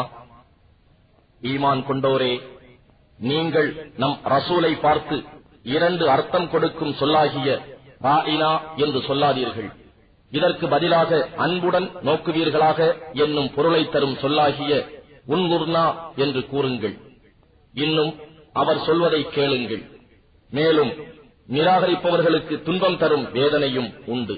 அஹ்லுல் கிதாப் வேதத்தை உடையவர்களில் நிராகரிப்போரோ இன்னும் முஷ்ரிக்குகளோ உங்கள் இறைவனிடம் இருந்து உங்கள் மீது நன்மை இறக்கப்படுவதை விரும்பவில்லை. ஆனால் அல்லாஹ் தன் அருட்கொடைக்கு உரியவர்களாக யார் மேல் விருப்பம் வைத்துள்ளானோ அவரையே தேர்ந்தெடுத்துக் கொள்கிறார். அல்லாஹ் மிக பெரும் கிருபையாளன். நாம் இறக்கி வைத்த வசனத்தை நாம் மாற்றுவதும் இல்லை, அல்லது மறந்து போகும்படி செய்வதும் இல்லை. அவ்வாறு செய்தால் அதற்கு பதிலாக அதைவிட நல்லதை அல்லது அதை போன்றதை கொண்டு வருகிறோம். அல்லாஹ் அனைத்து பொருட்கள் மீதும் சக்தியுடையவன் என்பதை நீங்கள் அறியவில்லையா? நிச்சயமாக அல்லாஹுவின் ஆட்சி வானங்களிலும் பூமியிலும் உள்ளது. அவனை தவிர உங்களுக்கு பாதுகாவலனோ துணை செய்பவனோ வேறு எவரும் இல்லை. இதை நீங்கள் அறியவில்லையா? இதற்கு முன்னர் மூசாவிடம் கேள்விகள் கேட்கப்பட்ட மாதிரி நீங்களும் உங்கள் ரசூலிடம் கேட்க விரும்புகிறீர்களா? எவன் ஒருவன் நம்பிக்கையை நிராகரிப்பினால் மாற்றுகிறானோ அவன் நிச்சயமாக நேர் வழி நின்றும் தவறிவிட்டான். அஹ்லுல் கிதாப் வேதத்தை உடையவர்களில் பெரும்பாலோர் நீங்கள் நம்பிக்கை கொண்டபின் நிராகரிப்பவர்களாக மாற வேண்டும் என விரும்புகிறார்கள். இதற்கு காரணம் அவர்கள் மனதில் உள்ள பொறாமையே ஆகும். அவர்களுக்கு உண்மை இன்னது என்பது தெளிவாக தெரிந்துவிட்ட பின்னரும் இவ்வாறு செய்கிறார்கள். ஆனால் அல்லாஹுவின் கட்டளை வரும் வரை அவர்களை மன்னித்து அவர்கள் போக்கிலே விட்டு விடுங்கள். நிச்சயமாக அல்லாஹ் அனைத்து பொருட்கள் மீதும் சக்தியுடையவனாக இருக்கிறார். இன்னும் தொழுகையை முறையாக கடைபிடித்தும் ஜகாத் கொடுத்தும் வாருங்கள். ஏனெனில் உங்களுக்காக எந்த நன்மையை முன்னமேயே அனுப்பி வைக்கின்றீர்களோ அதை அல்லாஹுவிடம் காண்பீர்கள். அல்லாஹ் நீங்கள் செய்வனவற்றையெல்லாம் உற்று நோக்கியவனாகவே இருக்கின்றான். யூதர்கள் கிறிஸ்தவர்களை தவிர வேறு யாரும் சுவனபதியில் நுழையவே மாட்டார்கள் என்று அவர்கள் கூறுகிறார்கள். இது அவர்களின் வீணாசையே ஆகும். நீங்கள் உண்மை உடையோராக இருந்தால் இதற்கு சான்று கூறுங்கள் என்று நபியே நீர் கூறுவீராக. அப்படி அல்ல. எவன் ஒருவன் தன்னை அல்லாஹுவுக்கு முழுமையாக அர்ப்பணம் செய்து இன்னும் நற்கர்மங்களை செய்கிறானோ அவனுடைய நற்கூலி இறைவனிடம் உண்டு. இத்தகையோருக்கு அச்சமில்லை, அவர்கள் துக்கப்படவும் மாட்டார்கள். யூதர்கள் கூறுகிறார்கள் கிறிஸ்தவர்கள் எந்த நல்வழியிலும் இல்லை என்று. கிறிஸ்தவர்கள் கூறுகிறார்கள் யூதர்கள் எந்த நல்வழியிலும் இல்லை என்று. ஆனால் இவர்கள் ஒரே தௌராத் வேதத்தை ஓதுகிறார்கள். இவர்கள் கூறும் சொற்களைப் போலவே ஒன்றும் அறியாதவர்களும் கூறுகிறார்கள். இறுதி தீர்ப்பு நாளில் அல்லாஹ் இவர்கள் தர்க்கித்து மாறுபட்டுக் கொண்டிருக்கும் விஷயத்தில் தீர்ப்பளிப்பான். இன்னும் அல்லாஹ் உடைய மஸ்ஜிதுகளில் அல்லாஹுவின் பெயரை சொல்லி துதிப்பதை தடுத்து அவற்றை பாழாக்க முயல்பவனை விட பெரிய கொடுமைக்காரன் யார் இருக்க முடியும்? இத்தகையோர் அச்சமுடன் அன்றி பள்ளி வாயில்களில் நுழைவதற்கு தகுதியே இல்லாதவர்கள். இவர்களுக்கு இவ்வுலக வாழ்வில் இழிவுதான். மேலும் மறுமையில் இவர்களுக்கு கடினமான வேதனையும் உண்டு. கிழக்கும் மேற்கும் அல்லாஹுவுக்கே சொந்தம். நீங்கள் எந்த பக்கம் திரும்பினாலும் அல்லாஹுவின் முன்னிலை உள்ளது. நிச்சயமாக அல்லாஹ் எல்லாவற்றையும் சூழ்ந்திருப்பவன், எல்லாம் அறிந்தவன். இன்னும் கூறுகிறார்கள் அல்லாஹ் ஒரு குமாரனை பெற்றிருக்கிறான் என்று. அப்படி அல்ல. அவன் இவர்கள் கூறுவதிலிருந்து மிக தூய்மையானவன். வானங்கள் பூமியில் உள்ளவை யாவும் அவனுக்கே உரியவை. இவை அனைத்தும் அவனுக்கே அடிபணிந்து வழிபடுகின்றன. அல்லாஹ் வானங்களையும் பூமியையும் முன்மாதிரியின்றி இல்லாமையிலிருந்து தானே உண்டாக்கினான். அவன் ஒன்றை உண்டாக்க விதித்து அதனிடம் குன் ஆகுக என்று கூறினால் உடனே அது ஆகிவிடுகிறது. இன்னும் அறியாதவர்கள் கூறுகிறார்கள் அல்லாஹ் ஏன் நம்மிடம் நேராக பேசவில்லை, மேலும் நமக்கு ஏன் அவன் அத்தாட்சி வரவில்லை என்று. அவர்களுக்கு முன்னர் இருந்தவர்களும் இப்படியேதான் கூறினார்கள். இவர்களின் சொற்களைப் போலவே இவர்களின் இதயங்கள் அவர்களுடைய இதயங்களைப் போன்றவையேதான். ஈமானில் உறுதியுடைய மக்களுக்கு நம் அத்தாட்சிகளை அவர்கள் மனதில் பதியும்படி நாம் நிச்சயமாக தெளிவாய் விவரித்துள்ளோம். நபியே, நாம் உண்மையுடன் நல்லடியாருக்கு நன்மாராயம் கூறுபவராகவும் தீயோருக்கு அச்சமூட்டி எச்சரிக்கை செய்பவராகவுமே அனுப்பியுள்ளோம். நரகவாதிகளை பற்றி நீர் வினவப்பட மாட்டீர். நபியே, யூதர்களும் கிறிஸ்தவர்களும் அவர்கள் வழியை நீர் பின்பற்றாத வரையிலும் உம்மை பற்றி திருப்தி அடைய மாட்டார்கள். ஆகவே அவர்களை நோக்கி, நிச்சயமாக அல்லாஹுவின் வழி இஸ்லாம், அதுவே நேர்வழி என்று சொல்லும். அன்றி ஞானம் உம்மை வந்தடைந்த பின்னரும் அவர்களுடைய இச்சைகளை பின்பற்றுவீரேயானால் அல்லாஹ்விடம் இருந்து உம்மை காப்பாற்றுபவனும் உமக்கு உதவி செய்பவனும் இல்லை. யாருக்கு நாம் வேதத்தை கொடுத்தோமோ அவர்கள் அதை எவ்வாறு ஓதி ஒழிகிட வேண்டுமோ அவ்வாறு ஓதுகிறார்கள். அவர்கள்தாம் அதன் மேல் நம்பிக்கை உள்ளவர்கள். யார் அதை நிராகரிக்கின்றார்களோ அவர்கள் பெரும் நஷ்டவாளிகளே. இஸ்ராயேலின் மக்களே, நான் உங்களுக்கு அளித்த நன்கொடைகளை நினைவு கூறுங்கள். இன்னும் நிச்சயமாக நான் உங்களை உலக மக்கள் எல்லோரையும் விட மேம்பாடுடையோராகச் செய்தேன். என் தூதனுப்ப உங்களை தேர்ந்தெடுத்தேன். இன்னும் வரப்போகும் அந்நாளிலிருந்து உங்களை காப்பாற்றிக் கொள்ளுங்கள். அன்று ஓர் ஆத்மா சிறிதொரு ஆத்மாவுக்கு உதவி செய்ய இயலாது. அதனிடம் இருந்து அதன் பாவங்களுக்கு பரிகாரமாக எந்த நஷ்ட ஈடும் ஒப்புக்கொள்ளப்பட மாட்டாது. எந்த சிபாரிசும் பயனளிக்காது. அவர்கள் எவர் மூலமாகவும் எந்த உதவியும் செய்யப்பட மாட்டார்கள். இன்னும் இதையும் எண்ணி பாருங்கள். இப்ராஹீமை அவருடைய இறைவன் சில கட்டளையிட்டு சோதித்தான். அவற்றை அவர் முழுமையாக நிறைவேற்றினார். நான் உம்மை உலக மக்களுக்கு இமாமாக, தலைவராக ஆக்குகிறேன் என்று அவன் கூறினான். அதற்கு இப்ராஹீம், என் சந்ததியினரிலும் இமாம் ஆக்குவாயா என கேட்டார். என் வாக்குறுதி உம் சந்ததியில் உள்ள அநியாயக்காரர்களுக்கு சேராது என்று கூறினான். இதையும் எண்ணி பாருங்கள். கஅபா என்னும் வீட்டை நாம் மக்கள் ஒதுங்கும் இடமாகவும் ஆக்கினோம். இன்னும் பாதுகாப்பான இடமாகவும் ஆக்கினோம். இப்ராஹீம் நின்ற இடத்தை மகாமு இப்ராஹீமை தொழும் இடமாக நீங்கள் ஆக்கிக் கொள்ளுங்கள் என்றும் நாம் சொன்னோம். இன்னும் என் வீட்டை சுற்றி வருபவர்கள், தனியாக அமர்ந்து தியானிப்பவர்கள், ருக்கு செய்பவர்கள், சுஜூத் செய்பவர்கள் ஆகியோருக்காக தூய்மையாக அதனை வைத்திருக்க வேண்டும் என்று இப்ராஹீமிடம் இருந்தும் இஸ்மாயிலிடம் இருந்தும் உறுதிமொழி வாங்கினோம். இன்னும் நினைவு கூறுங்கள். இப்ராஹீம், இறைவா, இந்த பட்டணத்தை பாதுகாப்பான இடமாக ஆக்கி வைப்பாயாக. இதில் வசிப்போரில் யார் அல்லாஹுவையும் இறுதி நாளையும் நம்புகிறார்களோ அவர்களுக்கு பல வகை கனிவகைகளையும் கொண்டு உணவளிப்பாயாக என்று கூறினார். அதற்கு இறைவன் கூறினான், ஆம், யார் நம்பிக்கை கொள்ளவில்லையோ அவனுக்கு சிறிது காலம் சுக அனுபவத்தை அளிப்பேன். பின்னர் அவனை நரக நெருப்பின் வேதனையில் புகுத்துவேன். அவன் சேரும் இடம் மிகவும் கெட்டதே. இப்ராஹீமும் இஸ்மாயிலும் இவ்வீட்டின் அடித்தளத்தை உயர்த்திய போது, எங்கள் ரப்பே, எங்களிடம் இருந்து இப்பணியை ஏற்றுக்கொள்வாயாக. நிச்சயமாக நீயே யாவற்றையும் கேட்பவனாகவும் அறிபவனாகவும் இருக்கின்றாய் என்று கூறினர். எங்கள் ரப்பே, எங்கள் இருவரையும் உன்னை முற்றிலும் வழிபடும் முஸ்லிம்களாக்குவாயாக. எங்கள் சந்ததியினரிடம் இருந்தும் உன்னை முற்றிலும் வழிபடும் ஒரு கூட்டத்தினரை முஸ்லிம்களாகவும் ஆக்கி வைப்பாயாக. நாங்கள் உன்னை வழிபடும் வழிகளையும் அறிவித்தருள்வாயாக. எங்களை கருணையுடன் நோக்கி எங்கள் பிழைகளை மன்னிப்பாயாக. நிச்சயமாக நீயே கருணையுடன் மிக மன்னிப்போனும் அளவிலா அன்புடையோனாகவும் இருக்கின்றாய். எங்கள் ரப்பே, அவர்களிடையே உன்னுடைய வசனங்களை ஓதிக் காண்பித்து அவர்களுக்கு வேதத்தையும் ஞானத்தையும் கற்றுக் கொடுத்து அவர்களை தூய்மைப்படுத்தக்கூடிய ஒரு தூதரை எழுந்திடச் செய்வாயாக. நிச்சயமாக நீயே வல்லமை மிக்கோனும் பெரும் ஞானமுடையோனாகவும் இருக்கின்றாய். இப்ராஹீமுடைய மார்க்கத்தை புறக்கணிப்பவன் யார்? தன்னைத்தானே தாழ்த்திக் கொள்பவனை தவிர. நிச்சயமாக நாம் அவரை தூய்மையாளராக இவ்வுலகில் தேர்ந்தெடுத்தோம். அவர் மறுமையில் சாலிகான நல்லடியார் கூட்டத்திலேயே இருப்பார்.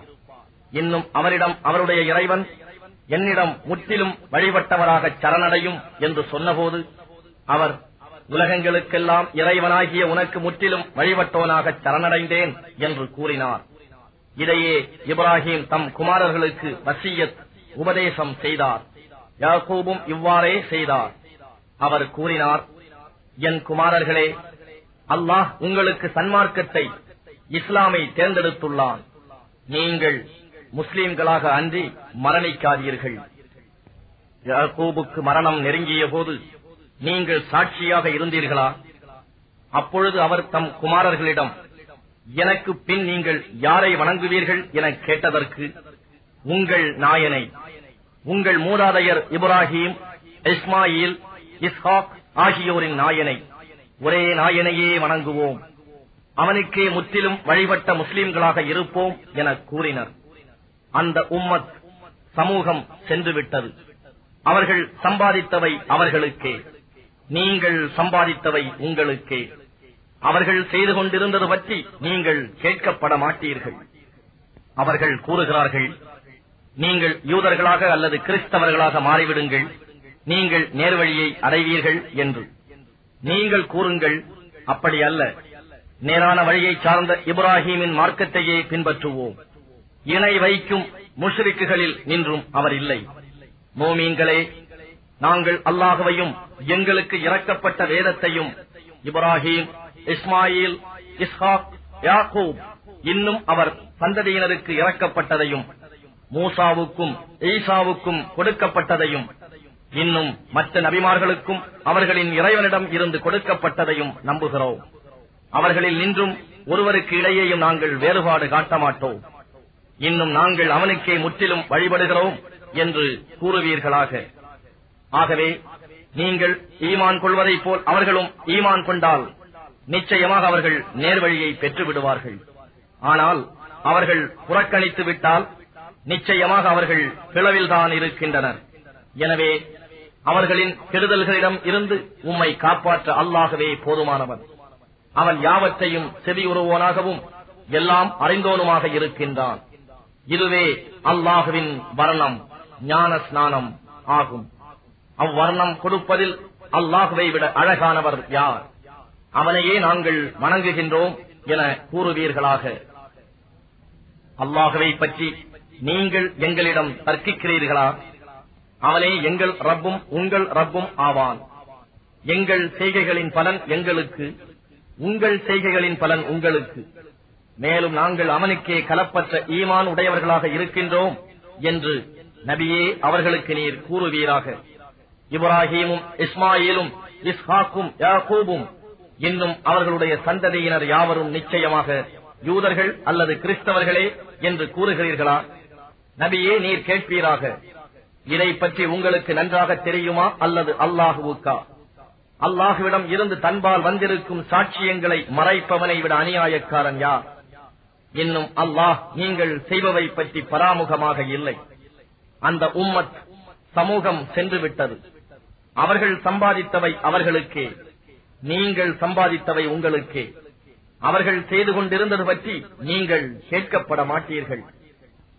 மக்களில் அறிவியினர்கள் கூறுவார்கள், முஸ்லிம்களாகி அவர்கள் முன்னர் நோக்கியிருந்த கிபிலாவை விட்டு திருப்பி விட்டது எது என்று. நபியே நீர் கூறும், கிழக்கும் மேற்கும் அல்லாஹுவுக்கே உரியவை, தான் நாடியவரை அவன் நேர்வழியில் நடத்தி செல்வான் என்று. இதே முறையில் நாம் உங்களை ஒரு நடுநிலையுள்ள உம்மத்தாக, சமுதாயமாக ஆக்கியுள்ளோம். அப்படி ஆக்கியது நீங்கள் மற்ற மனிதர்களின் சாட்சியாளர்களாக இருப்பதற்காகவும், ரசூல் நம் தூதர் உங்கள் சாட்சியாளராக இருப்பதற்காகவுமே ஆகும். யார் நம் தூதரை பின்பற்றுகிறார்கள், யார் அவரை பின்பற்றாமல் தம் இரு குதிங்கால்கள் மீது பின் திரும்பி செல்கிறார்கள் என்பதை அறிவித்து விடுவான் வேண்டி கிபிலாவை நிர்ணயித்தோம். இது அல்லாஹ் நேர்வழி காட்டியோருக்கு தவிர மற்றவர்களுக்கு நிச்சயமாக ஒரு பழுவாகவே இருந்தது. அல்லாஹ் உங்கள் ஈமானை, நம்பிக்கையை வீணாக்க மாட்டான். நிச்சயமாக அல்லாஹ் மனிதர்கள் மீது மிக பெரும் கருணை காட்டுபவன், நிகரற்ற அன்புடையவன். நபியே, நாம் முகம் அடிக்கடி வானத்தை நோக்க காண்கிறோம். எனவே நீர் உகக்கும் கிபிலாவின் பக்கம் உம்மை திடமாக திருப்பி விடுகிறோம்.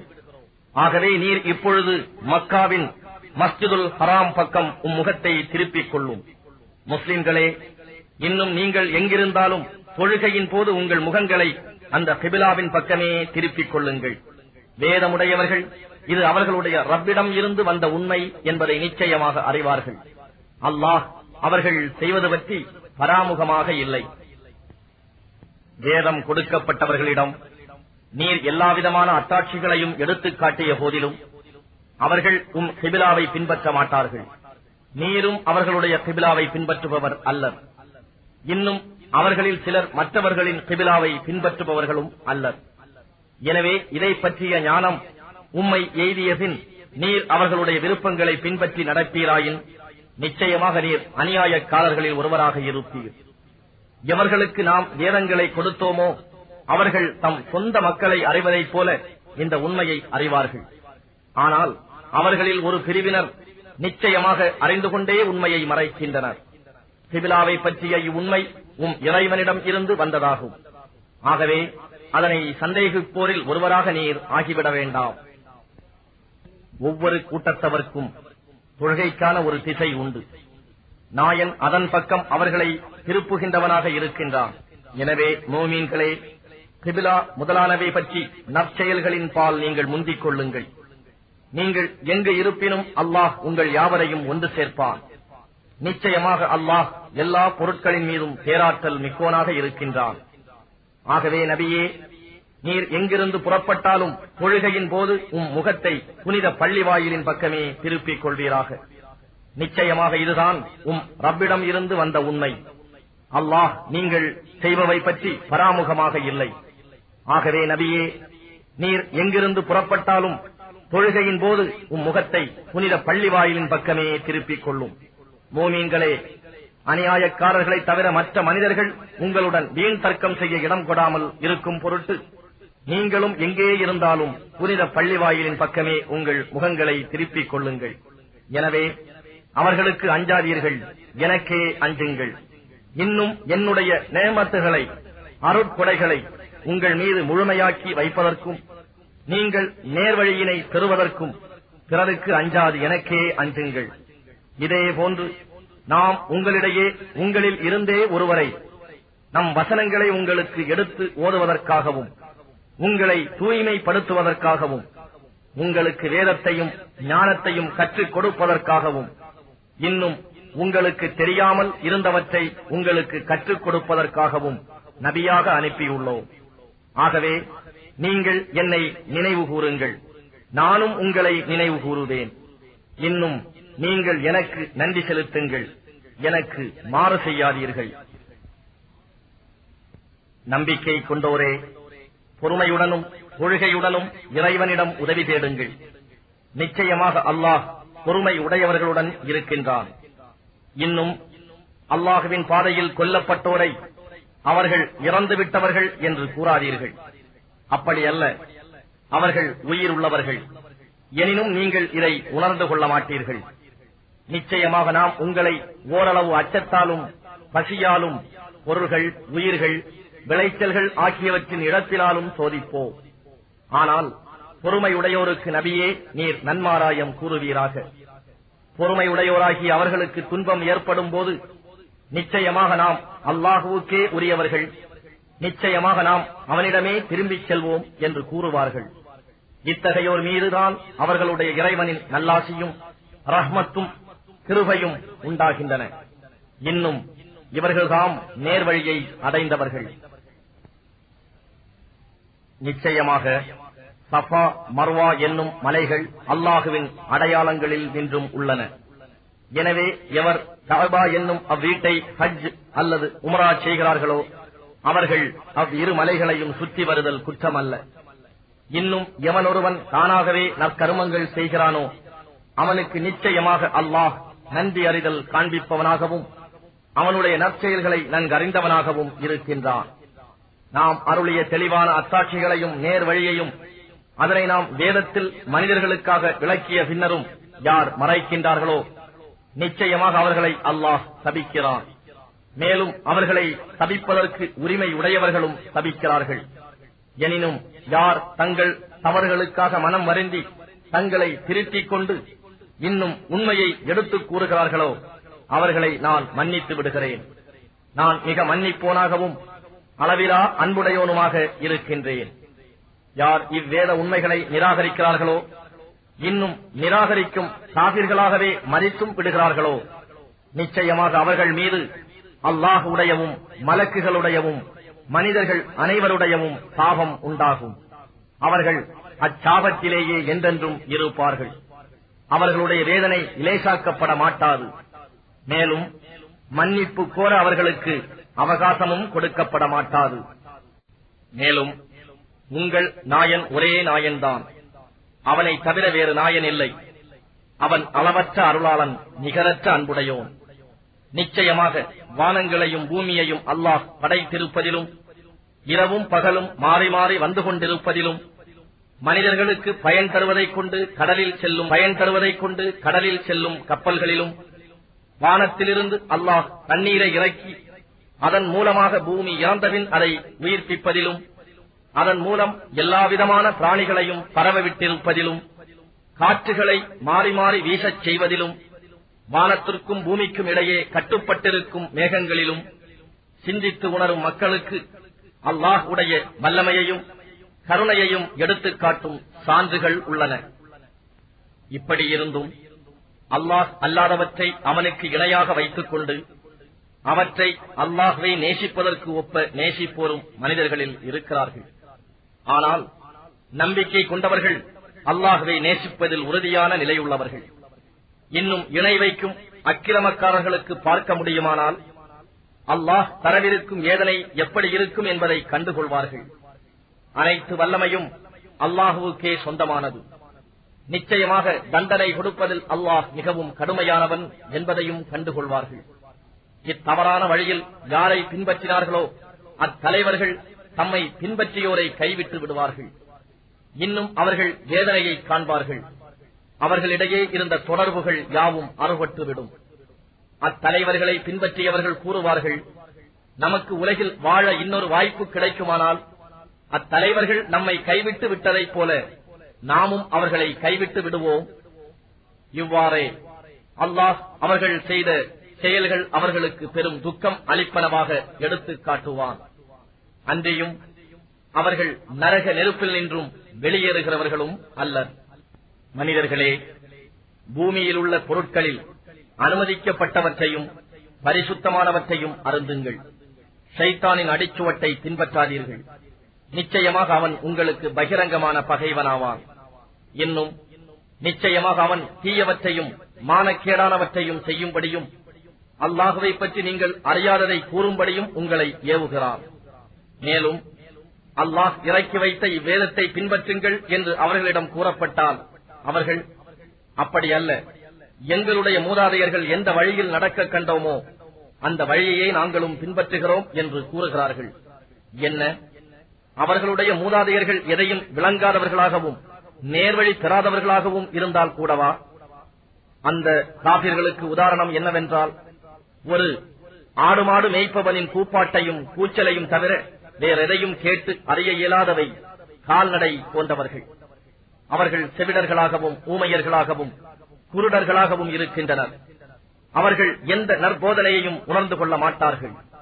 நம்பிக்கை கொண்டவர்களே, நாம் உங்களுக்கு அளித்துள்ளவற்றில் தூய்மையானவற்றையே அருந்துங்கள்.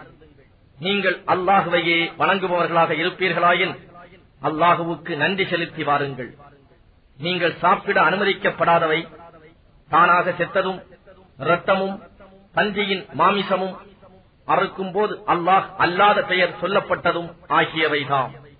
ஆனால் எவரேனும் தம் சுய விருப்பமின்றி பாவம் செய்யாத நிலையில் வரம்பு மீறாமல் இவற்றை உண்ண நிர்பந்திக்கப்பட்டால் அவர் மீது குற்றமில்லை. நிச்சயமாக அல்லாஹ் கருணை மிக்கோனும் அளவிலா அன்புடையோனுமாக இருக்கின்றான். புண்ணியம் என்பது உங்கள் முகங்களை கிழக்கிலோ மேற்கிலோ திருப்பிக் கொள்வதில் இல்லை. ஆனால் புண்ணியம் என்பது அல்லாஹுவின் மீதும் இறுதி தீர்ப்பு நாளின் மீதும் மலக்குகள் மீதும் வேதத்தின் மீதும் நபிமார்கள் மீதும் ஈமான் கொள்ளுதல். தன் பொருளை இறைவன் மேலுள்ள நேசத்தின் காரணமாக பந்துக்களுக்கும் அனாதைகளுக்கும் மிஸ்கீன் ஏழைகளுக்கும் வழிப்போக்கர்களுக்கும் யாசிப்போருக்கும் அடிமைகள் கடனாளிகள் போன்றோரின் மீட்புக்காகவும் செலவு செய்தல். இன்னும் தொழுகையை ஒழுங்காக கடைபிடித்து முறையாக ஜகாத் கொடுத்து வருதல், இவையே புண்ணியமாகும். இன்னும் தாம் வாக்களித்தால் தம் வாக்குறுதிகளை நிறைவேற்றுவோரும் வறுமை இழப்பு போன்ற துன்பத்திலும் நோய் நொடிகள் போன்றவற்றின் கஷ்டத்திலும் யுத்த சமயத்திலும் உறுதியுடனும் பொறுமையுடனும் இருப்போரும் தான் நன்னறியாளர்கள். இன்னும் அவர்கள்தாம் பயபக்தி உடையவர்கள். ஈமான் கொண்டோரே, கொலைக்காக பழி தீர்ப்பது உங்கள் மீது விதிக்கப்பட்டுள்ளது. சுதந்திரமுடையவனுக்கு சுதந்திரமுடையவன், அடிமைக்கு அடிமை, பெண்ணுக்கு பெண். இருப்பினும் கொலையாளிக்கு கொலையுண்டவனின் சகோதர பாத்தியஸ்தர்களால் ஏதும் மன்னிக்கப்பட்டால் வழக்கமான முறையை பின்பற்றி இதற்காக நிர்ணயிக்கப்பெறும் நஷ்ட ஈட்டை கொலை செய்தவன் பெருந்தன்மையுடனும் நன்றி அறிதலுடனும் செலுத்திவிடல் வேண்டும். இது உங்கள் ரப்பிடம் இருந்து கிடைத்த சலுகையும் கிருபையும் ஆகும். ஆகவே இதன் பிறகு உங்களில் யார் வரம்பு மீறுகிறாரோ அவருக்கு கடுமையான வேதனை உண்டு. நல்லறிவாளர்களே, கொலைக்கு பழிதீர்க்கும் இவ்விதியின் மூலமாக உங்களுக்கு வாழ்வு உண்டு. இத்தகைய குற்றங்கள் பெருகாமல் நீங்கள் உங்களை தீமைகளில் நின்றும் காத்துக் கொள்ளலாம். உங்களில் எவருக்கு மரணம் நெருங்கிவிடுகிறதோ அவர் ஏதேனும் பொருள் விட்டுச் செல்பவராக இருப்பின் அவர் தம் பெற்றோருக்கும் பந்துக்களுக்கும் முறைப்படி வசியத் மரண சாசனம் செய்வது விதியாக்கப்பட்டிருக்கிறது. இதை நியாயமான முறையில் நிறைவேற்றுவது பயபக்தி உடையோர் மீது கடமையாகும்.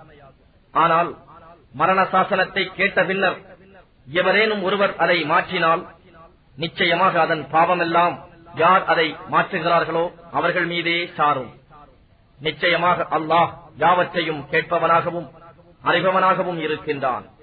ஆனால் வசியத் செய்பவரிடம் பாரபட்சம் போன்ற தவறோ அல்லது மனமுரண்டான அநீதமோ இருப்பதை அஞ்சி ஒருவர் சம்பந்தப்பட்டவர்களிடையே சமாதானம் செய்து அந்த வசியத்தை சீர் செய்தால் அப்படி செய்பவர் மீது குற்றமில்லை. நிச்சயமாக அல்லாஹ் மன்னிப்பவனாகவும் நிகரற்ற அன்புடையவனுமாகவும் இருக்கின்றான். நோன்பு கால இரவில் நீங்கள் உங்கள் மனைவியருடன் கூடுவது உங்களுக்கு அனுமதிக்கப்பட்டுள்ளது. அவர்கள் உங்களுக்கு ஆடையாகவும் நீங்கள் அவர்களுக்கு ஆடையாகவும் இருக்கின்றீர்கள். நீங்கள் இரகசியமாக தம்மை தாமே வஞ்சித்துக் கொண்டிருந்ததை அல்லாஹ் நன்கறிவான். அவன் உங்கள் மீது இரக்கம் கொண்டு உங்களை மன்னித்தான். எனவே இனி நோன்பு இரவுகளில் மனைவியருடன் கூடி அல்லாஹ் உங்களுக்கு விதித்ததை தேடிக்கொள்ள அனுமதிக்கப் பெற்றிருக்கிறீர்கள். இன்னும் ஃபஜ்ர் அதிகாலை நேரம் வெள்ளை நூல் கருப்பு நூலிலிருந்து தெளிவாக தெரியும் வரை உண்ணுங்கள், பருகுங்கள். பின்னர் இரவு வரும் வரை நோன்பை பூர்த்தி செய்யுங்கள். இன்னும் நீங்கள் பள்ளிவாசலில் தனித்து இஸ்திகாஃபில் இருக்கும் போது உங்கள் மனைவியருடன் கூடாதீர்கள். இவையே அல்லாஹ் விதித்த வரம்புகளாகும். இவற்றை கடக்க நெருங்காதீர்கள். இவ்வாறே கட்டுப்பாடுடன் தங்களை காத்து பயபக்தியுடையோர் ஆவதற்காக அல்லாஹ் தன்னுடைய சான்றுகளை தெளிவாக்குகிறார். அன்றியும் உங்களுக்கு இடையில் ஒருவர் மற்றவரின் பொருளை தவறான முறையில் சாப்பிடாதீர்கள்.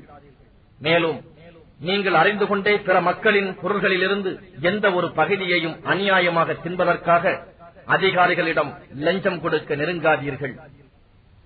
நபியே, தேய்ந்து வளரும் திரைகள் பற்றி உம்மிடம் கேட்கிறார்கள். நீர் கூறும், அவை மக்களுக்கு கால கணக்குகளையும் ஹஜ்ஜையும் அறிவிப்பவையாகும். மூமின்களே, ஹஜ்ஜை நிறைவேற்றிய பிறகு உங்கள் வீடுகளுக்குள் பின்பக்கங்கள் வழியாக வருவதில் புண்ணியம் எதுவும் வந்துவிடுவதில்லை. ஆனால் இறைவனுக்கு அஞ்சி நற்செயல் புரிவோரே புண்ணியமுடையோராவர். எனவே வீடுகளுக்குள் முறையான வாசல்கள் வழியாகவே செல்லுங்கள். நீங்கள் வெற்றி அடையும் பொருட்டு அல்லாஹுவை அஞ்சி நடந்து கொள்ளுங்கள். உங்களை எதிர்த்து போர் புரிபவர்களுடன் நீங்களும் அல்லாஹுவின் பாதையில் போரிடுங்கள். ஆனால் வரம்பு மீறாதீர்கள். நிச்சயமாக அல்லாஹ் வரம்பு மீறுபவர்களை நேசிப்பதில்லை. உங்களை வெட்டிய அவர்கள் எங்கே காண கிடைப்பினும் அவர்களை கொல்லுங்கள். இன்னும் அவர்கள் உங்களை எங்கிருந்து வெளியேற்றினார்களோ அங்கிருந்து அவர்களை வெளியேற்றுங்கள். ஏனெனில் குழப்பமும் கலகமும் உண்டாக்குதல் கொலை செய்வதை விடக் கொடியதாகும். இருப்பினும் மஸ்ஜிதுல் ஹராமில் அவர்கள் முதலில் உங்களிடம் சண்டையிடாத வரையில் நீங்கள் அவர்களுடன் சண்டையிடாதீர்கள். ஆனால் அங்கும் அவர்கள் உங்களுடன் சண்டையிட்டால் நீங்கள் அவர்களை கொல்லுங்கள். இதுதான் நிராகரிப்போருக்கு உரிய கூலியாகும். எனினும் அவர்கள் இவ்வாறு செய்வதில் நின்றும் ஒதுங்கி விடுவார்களாயின் நீங்கள் அவர்களை கொல்லாதீர்கள். நிச்சயமாக அல்லாஹ் மிக மன்னிப்போனாகவும் கருணையுடையோனாகவும் இருக்கின்றான். குழப்பமும் கலகமும் நீங்கி அல்லாஹுவுக்கே மார்க்கம் என்பது உறுதியாகும் வரை நீங்கள் அவர்களுடன் போரிடுங்கள். ஆனால் அவர்கள் ஒதுங்கி விடுவார்களானால் அக்கிரமக்காரர்கள் தவிர வேறு எவருடனும் பகை கொண்டு போர் செய்தல் கூடாது. போர் செய்வது விலக்கப்பட்டுள்ள ரஜப், துல்கஅதா, துல்ஹஜ், முஹர்ரம் ஆகிய புனித மாதத்திற்கு புனித மாதமே ஈடாகும். இதே போன்று எல்லா புனித பொருட்களுக்கும் ஈடு உண்டு. ஆகவே எவனாவது அம்மாதத்தில் உங்களுக்கு எதிராக வரம்பு கடந்து நடந்தால் உங்கள் மேல் அவன் எவ்வளவு வரம்பு மீறியுள்ளானோ அதே அளவு நீங்கள் அவன் மேல் வரம்பு மீறுங்கள். அல்லாஹ்வை பயந்து கொள்ளுங்கள். நிச்சயமாக அல்லாஹ் பயபக்தி உடையோருடன் இருக்கின்றான் என்பதை அறிந்து கொள்ளுங்கள். அல்லாஹுவின் பாதையில் செலவு செய்யுங்கள். இன்னும் உங்கள் கைகளாலேயே உங்களை அழிவின் பக்கம் கொண்டு செல்லாதீர்கள். இன்னும் நன்மை செய்யுங்கள். நிச்சயமாக அல்லாஹ் முஹ்சின்களை, நன்மை செய்வோரை நேசிக்கின்றான். ஹஜ்ஜையும் உம்ராவையும் அல்லாஹுவுக்காக பூர்த்தி செய்யுங்கள். அப்படி பூர்த்தி செய்ய முடியாதவாறு நீங்கள் தடுக்கப்படுவீர்களாயின் உங்களுக்கு சாத்தியமான ஹதியு, ஆடு, மாடு, ஒட்டகம் போன்ற தியாக பொருளை அனுப்பிவிடுங்கள். அந்த ஹதியு குர்பான் செய்யப்படும் இடத்தை அடைவதற்கு முன் உங்கள் தலைமுடிகளை களையாதீர்கள்.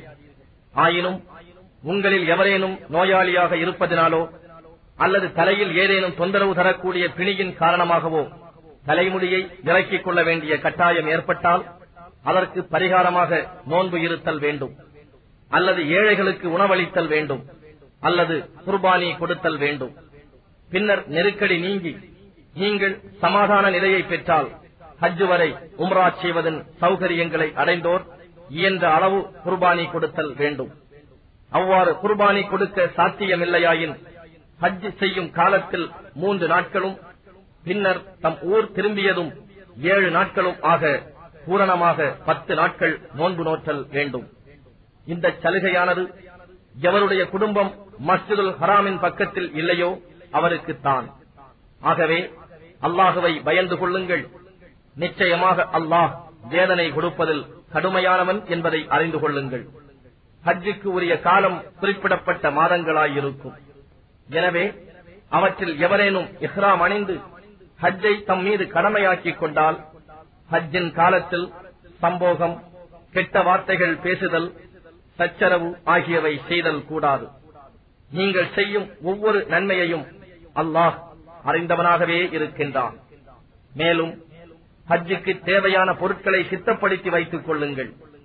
ஆனால் இவ்வாறு சித்தப்படுத்தி வைப்பவற்றுள் மிகவும் நன்மையானது தக்வா என்னும் பயபக்தியே ஆகும்.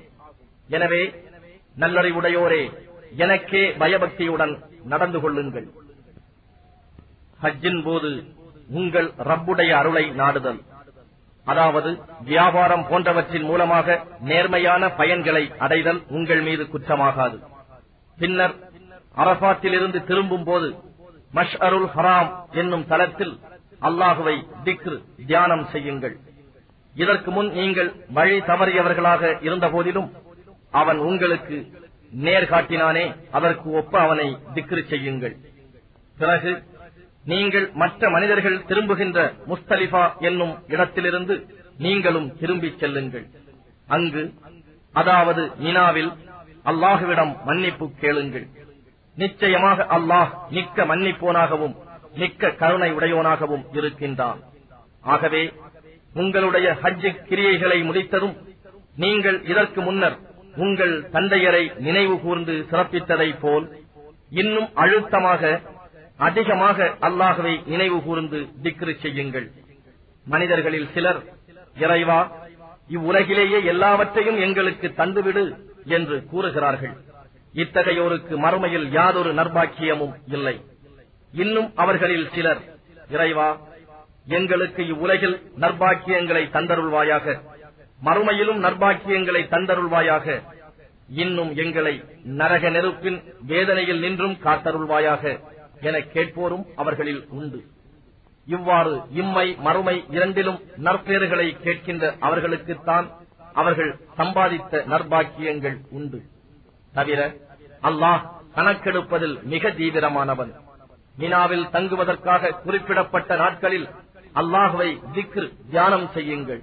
எவரும் அவசரப்பட்டு மினாவிலிருந்து 2 நாட்களில் திரும்பிவிட்டாலும் அவர் மீது குற்றமில்லை. நன்மை செய்யும் நோக்கோடு அதிக நாட்கள் தங்கினாலும் குற்றமில்லை. மேலும் அல்லாஹுவுக்காக பயபக்தியுடன் நடந்து கொள்ளுங்கள். நிச்சயமாக நீங்கள் அவனிடமே ஒன்று சேர்க்கப்படுவீர்கள் என்பதை அறிந்து கொள்ளுங்கள். நபியே, மனிதர்களில் ஒரு வகையினன் இருக்கின்றான். உலக வாழ்க்கை பற்றி அவன் பேச்சு உம்மை ஆச்சரியத்தில் ஆழ்த்தும். தன் இருதயத்தில் உள்ளது பற்றி சத்தியம் செய்து அல்லாஹ்வையே சாட்சியாக கூறுவான். உண்மையில் அத்தகையவன்தான் உம்முடைய கொடிய பகைவனாவான். அவன் உம்மை விட்டு திரும்பியதும் பூமியில் கலகத்தை உண்டாக்கவே முயல்வான். விளைநிலங்களையும் கால்நடைகளையும் கெடுக்க முயல்வான். ஆனால் கலகத்தை அல்லாஹ் விரும்புவதில்லை. அல்லாஹுவுக்கு அஞ்சிக்கொள் என்று அவனிடம் சொல்லப்பட்டால் ஆணவம் அவனை பாவத்தின் பக்கமே இழுத்துச் செல்கிறது. அவனுக்கு நரகமே போதுமானது. நிச்சயமாக அந்நரகமானது தங்குமிடங்களில் மிக கேடானதாகும். இன்னும் அல்லாஹுவின் திருப்பொருத்தத்தை நாடி தன்னையே தியாகம் செய்பவனும் மனிதர்களில் இருக்கின்றான். அல்லாஹ் இத்தகைய தன் நல்லடியார்கள் மீது அளவற்ற அன்புடையவனாக இருக்கின்றான். நம்பிக்கையை கொண்டவர்களே, நீங்கள் தீனுல் இஸ்லாத்தில் முழுமையாக நுழைந்து விடுங்கள். தவிர ஷைத்தானுடைய அடிச்சுவட்டை நீங்கள் பின்பற்றாதீர்கள். நிச்சயமாக அவன் உங்களுடைய பகிரங்கமான பகைவன் ஆவான். தெளிவான அத்தாட்சிகளும் ஆதாரங்களும் உங்களிடம் வந்த பின்னரும் நீங்கள் சறுகிவிடுவீர்களானால் நிச்சயமாக அல்லாஹ் வலிமை மிக்கவன், மிகைத்தவன், பேரறிவாளன் என்பதை அறிந்து கொள்ளுங்கள். அல்லாஹுவும் அவனுடைய மலக்குகளும் மேகங்களின் நிழல்களில் வந்து அவர்களுடைய காரியத்தை தீர்த்து வைத்தல் வேண்டும் என்று ஷைத்தானின் அடிச்சுவட்டை பின்பற்றுவோர் எதிர்பார்க்கிறார்களா? மறுமையில் அவர்களுடைய சகல காரியங்களும் அல்லாஹ்விடமே அவன் தீர்ப்புக்கு கொண்டு வரப்படும். நபியே, இஸ்ராயேலின் சந்ததிகளிடம், யகூதிகளிடம் நீர் கேளும், நாம் எத்தனை தெளிவான அத்தாட்சிகளை அவர்களிடம் அனுப்பினோம் என்று. அல்லாஹ்வின் அருட்கொடைகள் தம்மிடம் வந்த பின்னர் யார் அதை மாற்றுகிறார்களோ அத்தகையோருக்கு தண்டனை கொடுப்பதில் நிச்சயமாக அல்லாஹ் கடுமையானவன். நிராகரிப்போருக்கு இவ்வுலக வாழ்க்கை அழகாக காணுமாறு செய்யப்பட்டிருக்கிறது. இதனால் அவர்கள் ஈமான் கொண்டோரை ஏளனம் செய்கிறார்கள். ஆனால் பயபக்தி உடையோர் மறுமையில் அவர்களை விட உயர்ந்த நிலையில் இருப்பார்கள். இன்னும் அல்லாஹ் தான் நாடுவோருக்கு கணக்கின்றி கொடுப்பான். ஆரம்பத்தில் மனிதர்கள் ஒரே கூட்டத்தினராகவே இருந்தனர். அல்லாஹ் நல்லோருக்கு நன்மாராயம் கூறுவோராகவும் தீயோருக்கு அச்சமூட்டி எச்சரிக்கை செய்வோராகவும் நபிமார்களை அனுப்பி வைத்தான். அத்துடன் மனிதர்களிடையே ஏற்படும் விகற்பங்களை தீர்த்து வைப்பதற்காக அவர்களுடன் உண்மையுடைய வேதத்தையும் இறக்கி வைத்தார். எனினும் அவ்வேதம் கொடுக்கப் பெற்றவர்கள் தெளிவான ஆதாரங்களும் அத்தாட்சிகளும் வந்த பின்னரும் தம்மிடையே உண்டான பொறாமை, பகை ஆகியவற்றின் காரணமாக மாறுபட்டார்கள்.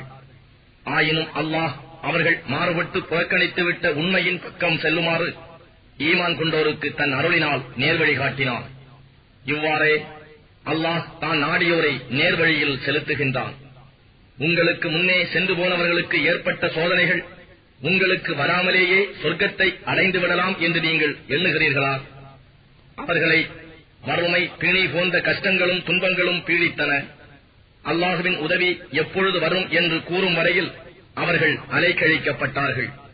நிச்சயமாக அல்லாஹுவின் உதவி சமீபத்திலேயே இருக்கிறது என்று நாம் ஆறுதல் கூறினோம். அவர்கள் உம்மிடம் கேட்கிறார்கள், எதை யாருக்கு செலவு செய்ய வேண்டும் என்று. நீர் கூறும், நன்மையை நாடி நல்ல பொருள் எதனை நீங்கள் செலவு செய்தாலும் அதை தாய் தந்தையருக்கும், நெருங்கிய உறவினர்களுக்கும், அனாதைகளுக்கும், ஏழை மிஸ்கின்களுக்கும், வழிப்போக்கர்களுக்கும் கொடுங்கள். மேலும் நீங்கள் நன்மையான எதனை செய்தாலும் அல்லாஹ் அதை அறிந்து தக்க கூலி தருபவனாக இருக்கின்றான். நபியே, சாராயத்தையும் சூதாட்டத்தை பற்றியும் அவர்கள் உம்மிடம் கேட்கின்றனர். நீர் கூறும், அவ்விரண்டிலும் பெரும் பாவம் இருக்கிறது. மனிதர்களுக்கு அவற்றில் சில பயன்களும் உண்டு. ஆனால் அவ்விரண்டிலும் உள்ள பாவம் அவ்விரண்டிலும் உள்ள பயன்களை விட பெரிது. நபியே, தர்மத்திற்காக எவ்வளவில் எதை செலவு செய்ய வேண்டும் என்று அவர்கள் உம்மிடம் கேட்கின்றனர். உங்கள் தேவைக்கு வேண்டியது போக மீதமானவற்றை செலவு செய்யுங்கள் என்று கூறுவீராக. நீங்கள் சிந்தித்து உணரும் பொருட்டு அல்லாஹ் தன் வசனங்களையும் அத்தாட்சிகளையும் இவ்வாறு விவரிக்கின்றான். மேற்கூறிய இரண்டும் இவ்வுலகிலும் மறுமையிலும் என்ன பலன்களை தரும் என்பதை பற்றி நீங்கள் தெளிவு பெறுவதற்காக. அனாதைகளைப் பற்றி அவர்கள் உம்மிடம் கேட்கின்றனர். நீர் கூறுவீராக, அவர்களுடைய காரியங்களை சீராக்கி வைத்தல் மிகவும் நல்லது. நீங்கள் அவர்களுடன் கலந்து வசிக்க நேரிட்டால் அவர்கள் உங்கள் சகோதரர்களே ஆவார்கள். இன்னும் அல்லாஹ் குழப்பம் உண்டாக்குபவனை சீர் செய்பவன் என்றும் பிரித்தறிகின்றான். அல்லாஹ் நாடியிருந்தால் உங்களை கஷ்டத்திற்கு உள்ளாக்கியிருப்பான். நிச்சயமாக அல்லாஹ் மிகைத்தவன், ஞானம் மிக்கவன். அல்லாஹுவுக்கு இணை வைக்கும் பெண்களை அவர்கள் நம்பிக்கை கொள்ளும் வரை நீங்கள் திருமணம் செய்து கொள்ளாதீர்கள். இணை வைக்கும் ஒரு பெண் உங்களை கவரக்கூடியவளாக இருந்த போதினும் அவளை விட மோமினாவான ஓர் அடிமை பெண் நிச்சயமாக மேலானவள் ஆவாள். அவ்வாறே இணை வைக்கும் ஆண்களுக்கு அவர்கள் நம்பிக்கை கொள்ளும் வரை மோமினாவான பெண்களுடன் நீங்கள் திருமணம் செய்து வைக்காதீர்கள். இணை வைக்கும் ஆண் உங்களுக்கு கவர்ச்சி ஊட்டுபவனாக இருந்த போதிலும் ஒரு மோமினான அடிமை அவனை விட மேலானவன். நிராகரிப்போராகிய இவர்கள் உங்களை நரக நெருப்பின் பக்கம் அழைக்கிறார்கள். ஆனால் அல்லாஹுவோ தன் கிருபையால் சொர்க்கத்தின் பக்கமும் மன்னிப்பின் பக்கமும் அழைக்கின்றான். மக்கள் அல்லாஹுவை தியானித்து அவன் கட்டளைகளின்படி ஒழுக இவ்வாறு தன் வசனங்களை தெளிவாக விளக்குகிறான். பெண்களின் மாதவிடாய் பற்றியும் உம்மிடம் வினவுகிறார்கள். நீர் கூறும், அது ஓர் உபாதையான தீட்டு ஆகும். ஆகவே மாதவிடாயின் போது பெண்களை விட்டும் விலகி இருங்கள். அவர்கள் தூய்மையாகும் வரை அவர்களை அணுகாதீர்கள். அவர்கள் தூய்மை அடைந்தபின் அல்லாஹ் எப்படி கட்டளையிட்டிருக்கின்றானோ அதன்படி அவர்களிடம் செல்லுங்கள். கழிவிரக்கம் கொண்டு பாவங்களை விட்டு மீள்பவர்களை நிச்சயமாக அல்லாஹ் நேசிக்கிறான். இன்னும் தூய்மையாக இருப்போரையும் நேசிக்கின்றான். உங்கள் மனைவியர் உங்கள் விளை நிலங்கள் ஆவார்கள். எனவே உங்கள் விருப்பப்படி உங்கள் விளை நிலங்களுக்கு செல்லுங்கள். உங்கள் ஆத்மாக்களுக்காக முற்கூட்டியே நற்கர்மங்களின் பயனை அனுப்புங்கள்.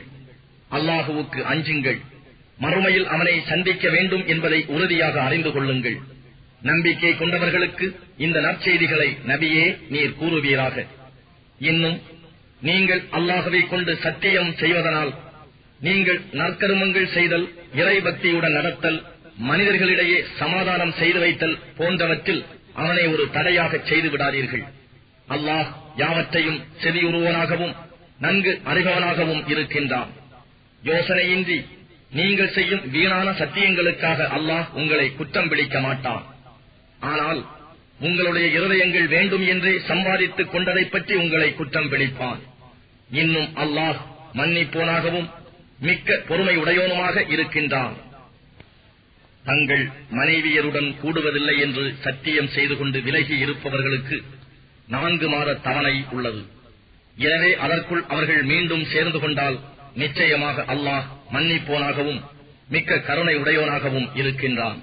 ஆனால் அவர்கள் தலாக் செய்து கொள்ள உறுதி கொண்டார்களானால் நிச்சயமாக அல்லாஹ் யாவற்றையும் செவியுறுவனாகவும் நன்கு அறிபவனாகவும் இருக்கின்றான். தலாக் கூறப்பட்ட பெண்கள் தங்களுக்கு 3 மாதவிடாய்கள் ஆகும் வரை பொறுத்திருக்க வேண்டும். அல்லாஹுவையும் இறுதி நாளையும் அவர்கள் நம்புவார்களாயின் தம் கர்ப்ப கோளறைகளில் அல்லாஹ் படைத்திருப்பதை மறைத்தல் நியாயமாகாது. ஆனால் பெண்களின் கணவர்கள் அவர்களை திரும்ப அழைத்துக் கொள்வதன் மூலம் இணக்கத்தை நாடினால் அத்தவணைக்குள் அவர்களை மனைவியராக திருப்பிக் கொள்ள அவர்களுக்கு அதிக உரிமை உண்டு. கணவர்களுக்கு பெண்களிடம் இருக்கும் உரிமைகள் போன்று முறைப்படி அவர்கள் மீது பெண்களுக்கும் உரிமை உண்டு. ஆயினும் ஆண்களுக்கு அவர்கள் மீது ஒருபடி உயர்வு உண்டு. மேலும் அல்லாஹ் வல்லமையும் ஞானமும் மிக்கோனாக இருக்கின்றான். இத்தகைய தலாக் 2 முறைகள்தான் கூறலாம். பின் தவணைக்குள் முறைப்படி கணவன் மனைவியாக சேர்ந்து வாழலாம், அல்லது நேர்மையான முறையில் பிரிந்து போக விட்டுவிடலாம். இன்னும் நீங்கள் மனைவியருக்கு கொடுத்தவற்றை திருப்பி எடுத்துக் கொள்ளுதல் நியாயம் அல்ல. ஆனால் அல்லாஹுவின் வரம்புகளை நிலைநிறுத்த முடியாது என்று இருவரும் அஞ்சினால், இன்னும் நீங்கள் நியாயாதிபதிகள் அல்லாஹுவின் வரம்புகளை அவர்களால் நிலைநிறுத்த முடியாது என்று அஞ்சினால், அவள் கணவனுக்கு ஏதேனும் ஈடாக கொடுத்து பிரிந்து விடுவதில் குற்றமில்லை. இவை அல்லாஹ் ஏற்படுத்தியுள்ள வரையறைகளாகும். ஆகையால் அவற்றை மீறாதீர்கள். எவர் அல்லாஹுவின் வரையறைகளை மீறுகிறார்களோ அவர்கள் அக்கிரமக்காரர்கள் ஆவார்கள். மீட்ட முடியாதபடி அதாவது 2 தடவை தலாக் சொன்ன பின்னர் 3ஆம் தலாக் சொல்லிவிட்டால் கணவன் அப்பெண்ணை மறுமணம் செய்து கொள்ள முடியாது. ஆனால் அவள் வேறு ஒருவனை மணந்து அவனும் அவளை தலாக் சொன்னால், அதன் பின் முதற் கணவன் மனைவி சேர்ந்து வாழ நாடினால், அதன் மூலம் அல்லாஹ்வுடைய வரம்புகளை நிலைநிறுத்த முடியும் என்று எண்ணினால், அவர்கள் இருவரும் மறுமணம் செய்து கொண்டு மன வாழ்வில் மீள்வது குற்றமல்ல. இவை அல்லாஹ்வின் வரையறைகளாகும். இவற்றை அல்லாஹ் புரிந்து கொள்ளக்கூடிய மக்களுக்கு தெளிவாக எடுத்துக் காட்டுகிறான். மீளக்கூடிய தலாக் கூறி தவணை இத்தத் முடிவதற்குள் முறைப்படி அவர்களை உங்களுடன் நிறுத்திக் கொள்ளுங்கள், அல்லது இத்தாவின் தவணை முடிந்ததும் முறைப்படி அவர்களை விடுவித்து விடுங்கள். ஆனால் அவர்களை உங்களுடன் வைத்துக் கொண்டு அவர்களை துன்புறுத்தாதீர்கள். அவர்களிடம் வரம்பு மீறி நடவாதீர்கள். இவ்வாறு ஒருவர் நடந்து கொள்வாரானால் அவர் தமக்கு தாமே தீங்கிழைத்துக் கொள்கிறார். எனவே அல்லாஹ்வின் வசனங்களை கேலி கூத்தாக ஆக்கிவிடாதீர்கள். அவன் உங்களுக்கு அளித்த அருட்கொடைகளையும் உங்கள் மீது இறக்கிய வேதத்தையும் ஞானத்தையும் சிந்தித்து பாருங்கள். இவற்றை கொண்டு அவன் உங்களுக்கு நற்போதனை செய்கின்றான். அல்லாஹ்வை அஞ்சுங்கள். நிச்சயமாக அல்லாஹ் யாவற்றையும் நன்கு அறிபவனாக இருக்கின்றான். இன்னும் பெண்களை நீங்கள் தலாக் செய்து அவர்களும் தங்களுடைய இத்தா தவணையை பூர்த்தி செய்துவிட்டால், அவர்கள் தாங்கள் விரும்பி ஏற்கும் கணவர்களை முறைப்படி திருமணம் செய்து கொள்வதை தடுக்காதீர்கள். உங்களில் யார் அல்லாஹ்வின் மீதும் இறுதி நாள் மீதும் நம்பிக்கை கொண்டுள்ளார்களோ அவர்களுக்கு இதை கொண்டு உபதேசிக்கப்படுகிறது. இதன்படி நடப்பது உங்களுக்கு நற்பண்பும் தூய்மையும் ஆகும். இதன் நலன்களை அல்லாஹ் அறிவான், நீங்கள் அறிய மாட்டீர்கள். தலாக் சொல்லப்பட்ட மனைவியர் தம் குழந்தைகளுக்கு பூர்த்தியாக பாலூட்ட வேண்டும் என்று தந்தை விரும்பினால், தாய்மார்கள் தங்கள் குழந்தைகளுக்கு நிரப்பமான 2 ஆண்டுகள் பாலூட்டுதல் வேண்டும். பாலூட்டும் தாய்மார்களுக்கு ஷரீஅத்தின் முறைப்படி உணவும் உடையும் கொடுத்து வருவது குழந்தையுடைய தகப்பன் மீது கடமையாகும். எந்த ஓர் ஆத்மாவும் அதன் சக்திக்கு மேல் எதுவும் செய்ய நிர்பந்திக்கப்பட மாட்டாது. தாயை அவளுடைய குழந்தையின் காரணமாகவோ அல்லது தந்தையை அவன் குழந்தையின் காரணமாகவோ துன்புறுத்தப்பட மாட்டாது. குழந்தையின் தந்தை இறந்துவிட்டால் அதை பரிபாலிப்பது வாரிசுகள் கடமையாகும். இன்னும் தாய் தந்தையர் இருவரும் பரஸ்பரம் இணங்கி ஆலோசித்து பாலூட்டலை நிறுத்த விரும்பினால் அது அவர்கள் இருவர் மீதும் குற்றமாகாது. தவிர ஒரு செவிலி தாயை கொண்டு உங்கள் குழந்தைகளுக்கு பாலூட்ட விரும்பினால் அதில் உங்களுக்கு ஒரு குற்றமும் இல்லை. ஆனால் அக்குழந்தையின் தாய்க்கு உங்களிடம் இருந்து சேர வேண்டியதை முறைப்படி செலுத்திவிட வேண்டும். அல்லாஹுவுக்கு அஞ்சி நடந்து கொள்ளுங்கள். நிச்சயமாக அல்லாஹ் நீங்கள் செய்வதை பார்ப்பவனாக இருக்கிறான் என்பதை அறிந்து கொள்ளுங்கள். உங்களில் எவரேனும் மனைவியரை விட்டு மரணமாகினால் அம்மனைவியர் 4 மாதம் 10 நாள் பொறுத்திருக்க வேண்டும். இந்த இத்தத் தவணை பூர்த்தியானதும் அவர்கள் தங்கள் நாட்டத்திற்கு ஒப்ப தங்கள் காரியத்தில் ஒழுங்கான முறையில் எதுவும் செய்து கொள்வதில் உங்கள் மீது குற்றமில்லை. அல்லாஹ் நீங்கள் செய்வதை நன்கறிந்தவனாகவே இருக்கின்றான்.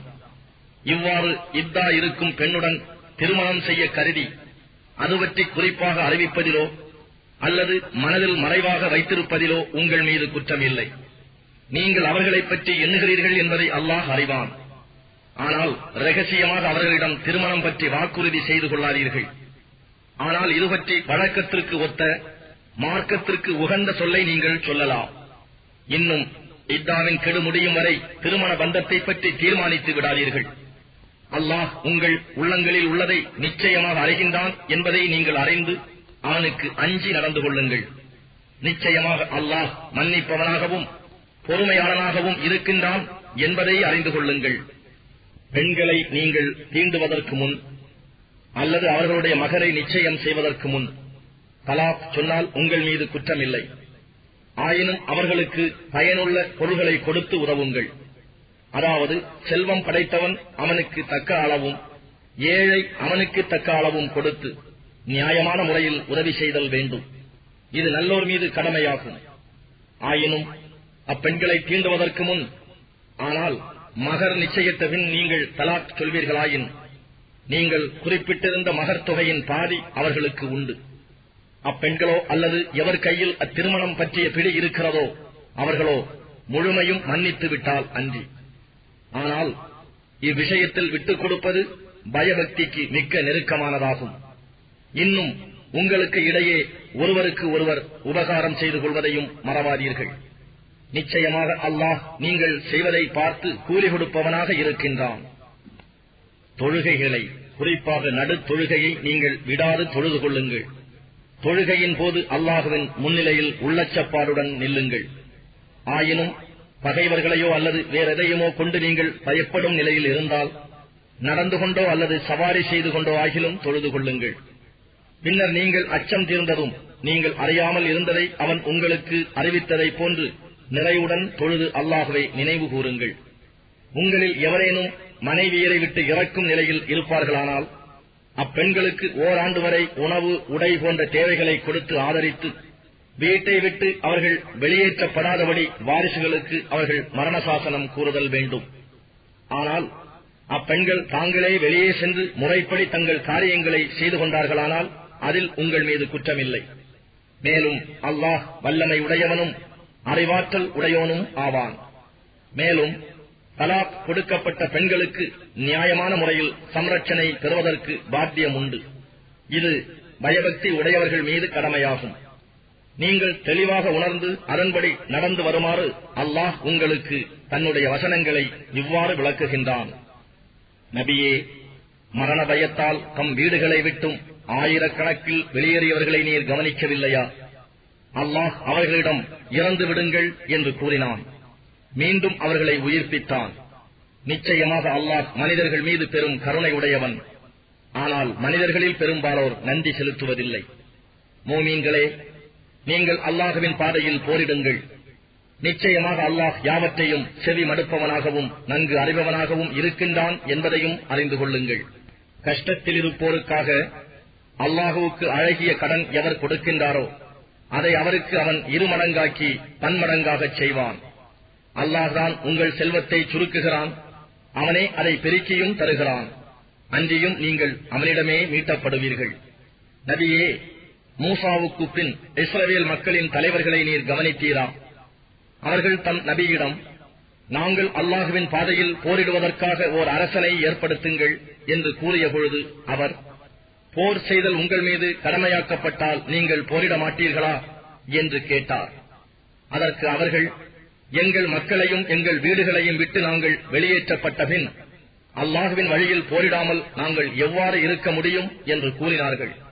எனினும் போரிடுமாறு அவர்களுக்கு கட்டளையிடப்பட்ட பொழுதோ அவர்களில் ஒரு சிலரை தவிர மற்றெல்லோரும் புறமுதுகு காட்டி திரும்பிவிட்டனர். இவ்வாறு அக்கிரமம் செய்வோரை அல்லாஹ் நன்கறிவான். அவர்களுடைய நபி அவர்களிடம், நிச்சயமாக அல்லாஹ் தாலூத்தை உங்களுக்கு அரசனாக அனுப்பியிருக்கிறான் என்று கூறினார். அதற்கு அவர்கள், எங்கள் மீது அவர் எப்படி அதிகாரம் செலுத்த முடியும்? அதிகாரம் செலுத்த அவரை விட நாங்கள்தான் தகுதியுடையவர்கள். மேலும் அவருக்கு திரண்ட செல்வமும் கொடுக்கப்படவில்லையே என்று கூறினார்கள். அதற்கு அவர், நிச்சயமாக அல்லாஹ் உங்களை விட மேலாக அவரையே தேர்ந்தெடுத்திருக்கின்றான். இன்னும் அறிவாற்றலிலும் உடல் வலிமையிலும் அவருக்கு அதிகமாக வழங்கியுள்ளான். அல்லாஹ் தான் நாடியோருக்கு தன் அரசு அதிகாரத்தை வழங்குகிறான். இன்னும் அல்லாஹ் விசாலமான கொடையுடையவன், யாவற்றையும் நன்கறிபவன் என்று கூறினார். இன்னும் அவர்களுடைய நபி அவர்களிடம், நிச்சயமாக அவருடைய அரசு அதிகாரத்திற்கு அடையாளமாக ஒரு தாபூத், பேழை வரும். அதில் உங்களுக்கு உங்கள் ரப்பிடம் இருந்து ஆறுதல் கொடுக்கக்கூடியவை இருக்கும். இன்னும் மூசாவின் சந்ததியினரும் ஹாரூனின் சந்ததியினரும் விட்டுச் சென்றவற்றின் மீதம் உள்ளவையும் இருக்கும். அதை மலக்குகள், வானவர்கள் சுமந்து வருவார்கள். நீங்கள் மூமீன்களாக இருப்பின் நிச்சயமாக இதில் உங்களுக்கு அத்தாட்சி இருக்கின்றது என்று கூறினார். பின்னர் தாலூத் படைகளுடன் புறப்பட்ட போது அவர், நிச்சயமாக அல்லாஹ் உங்களை வழியில் ஓர் ஆற்றைக் கொண்டு சோதிப்பான். யார் அதிலிருந்து நீர் அருந்துகின்றாரோ அவர் என்னைச் சேர்ந்தவர் அல்லர். தவிர ஒரு சிறங்கை தண்ணீர் தவிர யார் அதில் நின்றும் அதிகமாக நீர் அருந்தவில்லையோ நிச்சயமாக அவர் என்னை சார்ந்தவர் என்று கூறினார். அவர்களில் ஒரு சிலரை தவிர பெரும்பாலோர் அதிலிருந்து அதிகமாக நீர் அருந்தினார்கள். பின்னர் தாலூத்தும் அவருடன் ஈமான் கொண்டோரும் ஆற்றை கடந்ததும் ஒரு சிறங்கைக்கும் அதிகமாக நீர் அருந்தியோர் ஜாலூத்துடனும் அவன் படைகளுடனும் இன்று போர் செய்வதற்கு எங்களுக்கு வலுவில்லை என்று கூறிவிட்டனர். ஆனால் நாம் நிச்சயமாக அல்லாஹ்வை சந்திப்போம் என்று உறுதி கொண்டிருந்தோர் எத்தனையோ சிறு கூட்டத்தார்கள் பெருங்கூட்டத்தாரை அல்லாஹ்வின் அருள்மிக்க அனுமதி கொண்டு வென்றிருக்கின்றார்கள். மேலும் அல்லாஹ் பொறுமையாளர்களுடன் இருக்கின்றான் என்று கூறினார்கள். மேலும் ஜாலூத்தையும் அவன் படைகளையும் களத்தில் சந்திக்க அவர்கள் முன்னேறிச் சென்றபோது, இறைவா, எங்களுக்கு பொறுமையை தந்தருள்வாயாக, எங்கள் பாதங்களை உறுதியாக்குவாயாக, நிராகரிப்பவரான இம்மக்கள் மீது நாங்கள் வெற்றியடைய உதவி செய்வாயாக என கூறி பிரார்த்தனை செய்தனர். இவ்வாறு அவர்கள் அல்லாஹ்வின் அருள்மிக்க அனுமதி கொண்டு ஜாலூத்தின் படையை முறியடித்தார்கள். தாவூத் ஜாலூத்தை கொன்றார். அல்லாஹ் தாவூதுக்கு அரசுரிமையையும் ஞானத்தையும் கொடுத்தான். தான் விரும்பியவற்றையெல்லாம் அவருக்கு கற்பித்தான். இவ்விதமாக அல்லாஹ் மக்களின் நன்மை செய்யும் ஒரு கூட்டத்தினரை கொண்டு தீமை செய்யும் மற்றொரு கூட்டத்தினரை தடுக்காவிட்டால் உலகம் குழப்பத்தால் அழிந்தே விடும். ஆயினும் நிச்சயமாக அல்லாஹ் அகிலத்தார் மீது பெருங்கருணையுடையோனாக இருக்கின்றான். நபியே, இவை அல்லாஹுவின் வசனங்களாகும். இவற்றை நாம் உண்மையைக் கொண்டு உமக்கு ஓதிக் காண்பிக்கின்றோம். நிச்சயமாக நீர் நம்மால் அனுப்பப்பட்ட தூதர்களில் ஒருவர்தாம். அத்தூதர்கள் அவர்களில் சிலரை விட மேன்மையாக்கி இருக்கின்றோம். அவர்களில் சிலருடன் அல்லாஹ் பேசியிருக்கின்றான். அவர்களில் சிலரை பதவிகளில் உயர்த்தியும் இருக்கின்றான். தவிர மரியமுடைய மகன் ஈசாவுக்கு நாம் தெளிவான அத்தாட்சிகளை கொடுத்தோம். இன்னும் ரூஹுல் குத்ஸ் என்னும் பரிசுத்த ஆத்மாவை கொண்டு அவருக்கு உதவி செய்தோம். அல்லாஹ் நாடியிருந்தால் தங்களிடம் தெளிவான அத்தாட்சிகள் வந்த பின்னரும் அத்தூதுவர்களுக்கு பின்வந்த மக்கள் தங்களுக்குள் சண்டை செய்து கொண்டிருக்க மாட்டார்கள். ஆனால் அவர்கள் வேறுபாடுகள் கொண்டனர். அவர்களில் ஈமான் கொண்டோரும் உள்ளனர், அவர்களில் நிராகரித்தோரும் உள்ளனர். அல்லாஹ் நாடியிருந்தால் அவர்கள் இவ்வாறு சண்டை செய்து கொண்டிருக்க மாட்டார்கள். ஆனால் அல்லாஹ் தான் நாடியவற்றை செய்கின்றான். நம்பிக்கை கொண்டோரே, பேரங்களும் நட்புறவுகளும் பரிந்துரைகளும் பயன் தராத அந்த இறுதி தீர்ப்பு நாள் வருவதற்கு முன்னர் நாம் உங்களுக்கு அளித்தவற்றிலிருந்து நல்வழிகளில் செலவு செய்யுங்கள். இன்னும் நிராகரிப்பவர்களாக இருக்கின்றார்களே, அவர்கள்தாம் அநியாயக்காரர்கள். அல்லாஹ், அவனை தவிர வணக்கத்திற்கு உரிய நாயன் வேறு இல்லை. அவன் என்றென்றும் ஜீவித்திருப்பவன், என்றென்றும் நிலைத்திருப்பவன். அவனை அறிதுயலோ உறக்கமோ பீடிக்கா. வானங்களில் உள்ளவையும் பூமியில் உள்ளவையும் அவனுக்கே உரியன. அவன் அனுமதியின்றி அவனிடம் யார் பரிந்துரை செய்ய முடியும்? படைப்பினங்களுக்கு முன்னர் உள்ளவற்றையும் அவற்றுக்கு பின்னர் உள்ளவற்றையும் அவன் நன்கறிவான். அவன் ஞானத்திலிருந்து எதனையும் அவன் நாட்டமின்றி எவரும் அறிந்து கொள்ள முடியாது. அவனுடைய அரியாசனம் வானங்களிலும் பூமியிலும் பறந்து நிற்கின்றது. அவ்விரண்டையும் காப்பது அவனுக்கு சிரமத்தை உண்டாக்குவதில்லை. அவன் மிக உயர்ந்தவன், மகிமை மிக்கவன். இஸ்லாமிய மார்க்கத்தில் எவ்வகையான நிர்பந்தமும் இல்லை. வழிகேட்டிலிருந்து நேர்வழி முற்றிலும் பிரிந்து தெளிவாகிவிட்டது. ஆகையால் எவர் வழிகெடுப்பவற்றை நிராகரித்து அல்லாஹுவின் மீது நம்பிக்கை கொள்கிறாரோ அவர் அறந்துவிடாத கெட்டியான கயிற்றை நிச்சயமாக பற்றிக் கொண்டார். அல்லாஹ் யாவற்றையும் செவியுறுவோனாகவும் நன்கு அறிவோனாகவும் இருக்கின்றான். அல்லாஹ்வே நம்பிக்கை கொண்டவர்களின் பாதுகாவலன் ஆவான். அவன் அவர்களை இருள்களிலிருந்து வெளிச்சத்தின் பக்கம் கொண்டு வருகின்றான். ஆனால் நிராகரிப்பவர்களுக்கோ வழிகெடுக்கும் ஷைத்தான்கள்தாம் அவர்களின் பாதுகாவலர்கள்.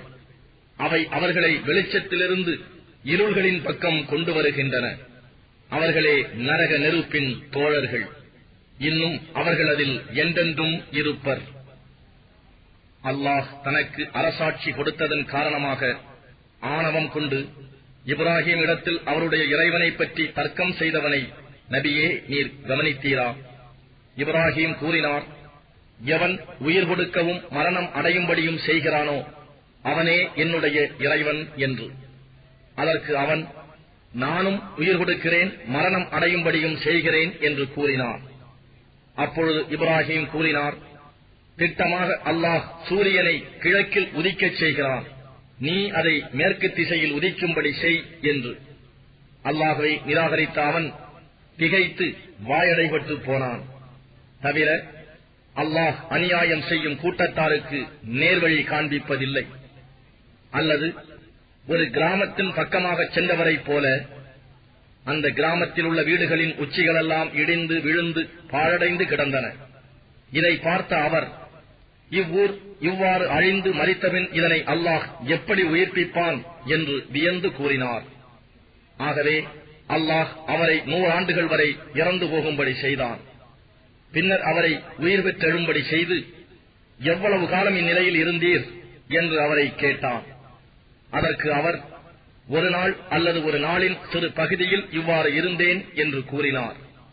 இல்லை, நீர் இந்நிலையில் 100 ஆண்டுகள் இருந்தீர். இதோ பாரும், உம்முடைய உணவையும் உம்முடைய பானத்தையும் கெட்டுப் போகாமையினால் அவை எந்த விதத்திலும் மாறுதல் அடையவில்லை. ஆனால் உம்முடைய கழுதையை பாரும், உம்மை மனிதர்களுக்கு ஓர் அத்தாட்சி ஆக்குவதற்காக இவ்வாறு மரிக்கச் செய்து உயிர் பெறச் செய்கிறோம். இன்னும் அக்கழுதையின் எலும்புகளை பாரும், அவற்றை நாம் எப்படி சேர்க்கிறோம், பின்னர் அவற்றின் மேல் சதையை போர்த்துகிறோம் என கூறி அதனை உயிர் பெறச் செய்தான். இதுவெல்லாம் அவருக்கு தெளிவான போது அவர், அல்லாஹ் எல்லா பொருட்களின் மீதும் வல்லமை உடையவன் என்பதை நான் அறிந்து கொண்டேன் என்று கூறினார்.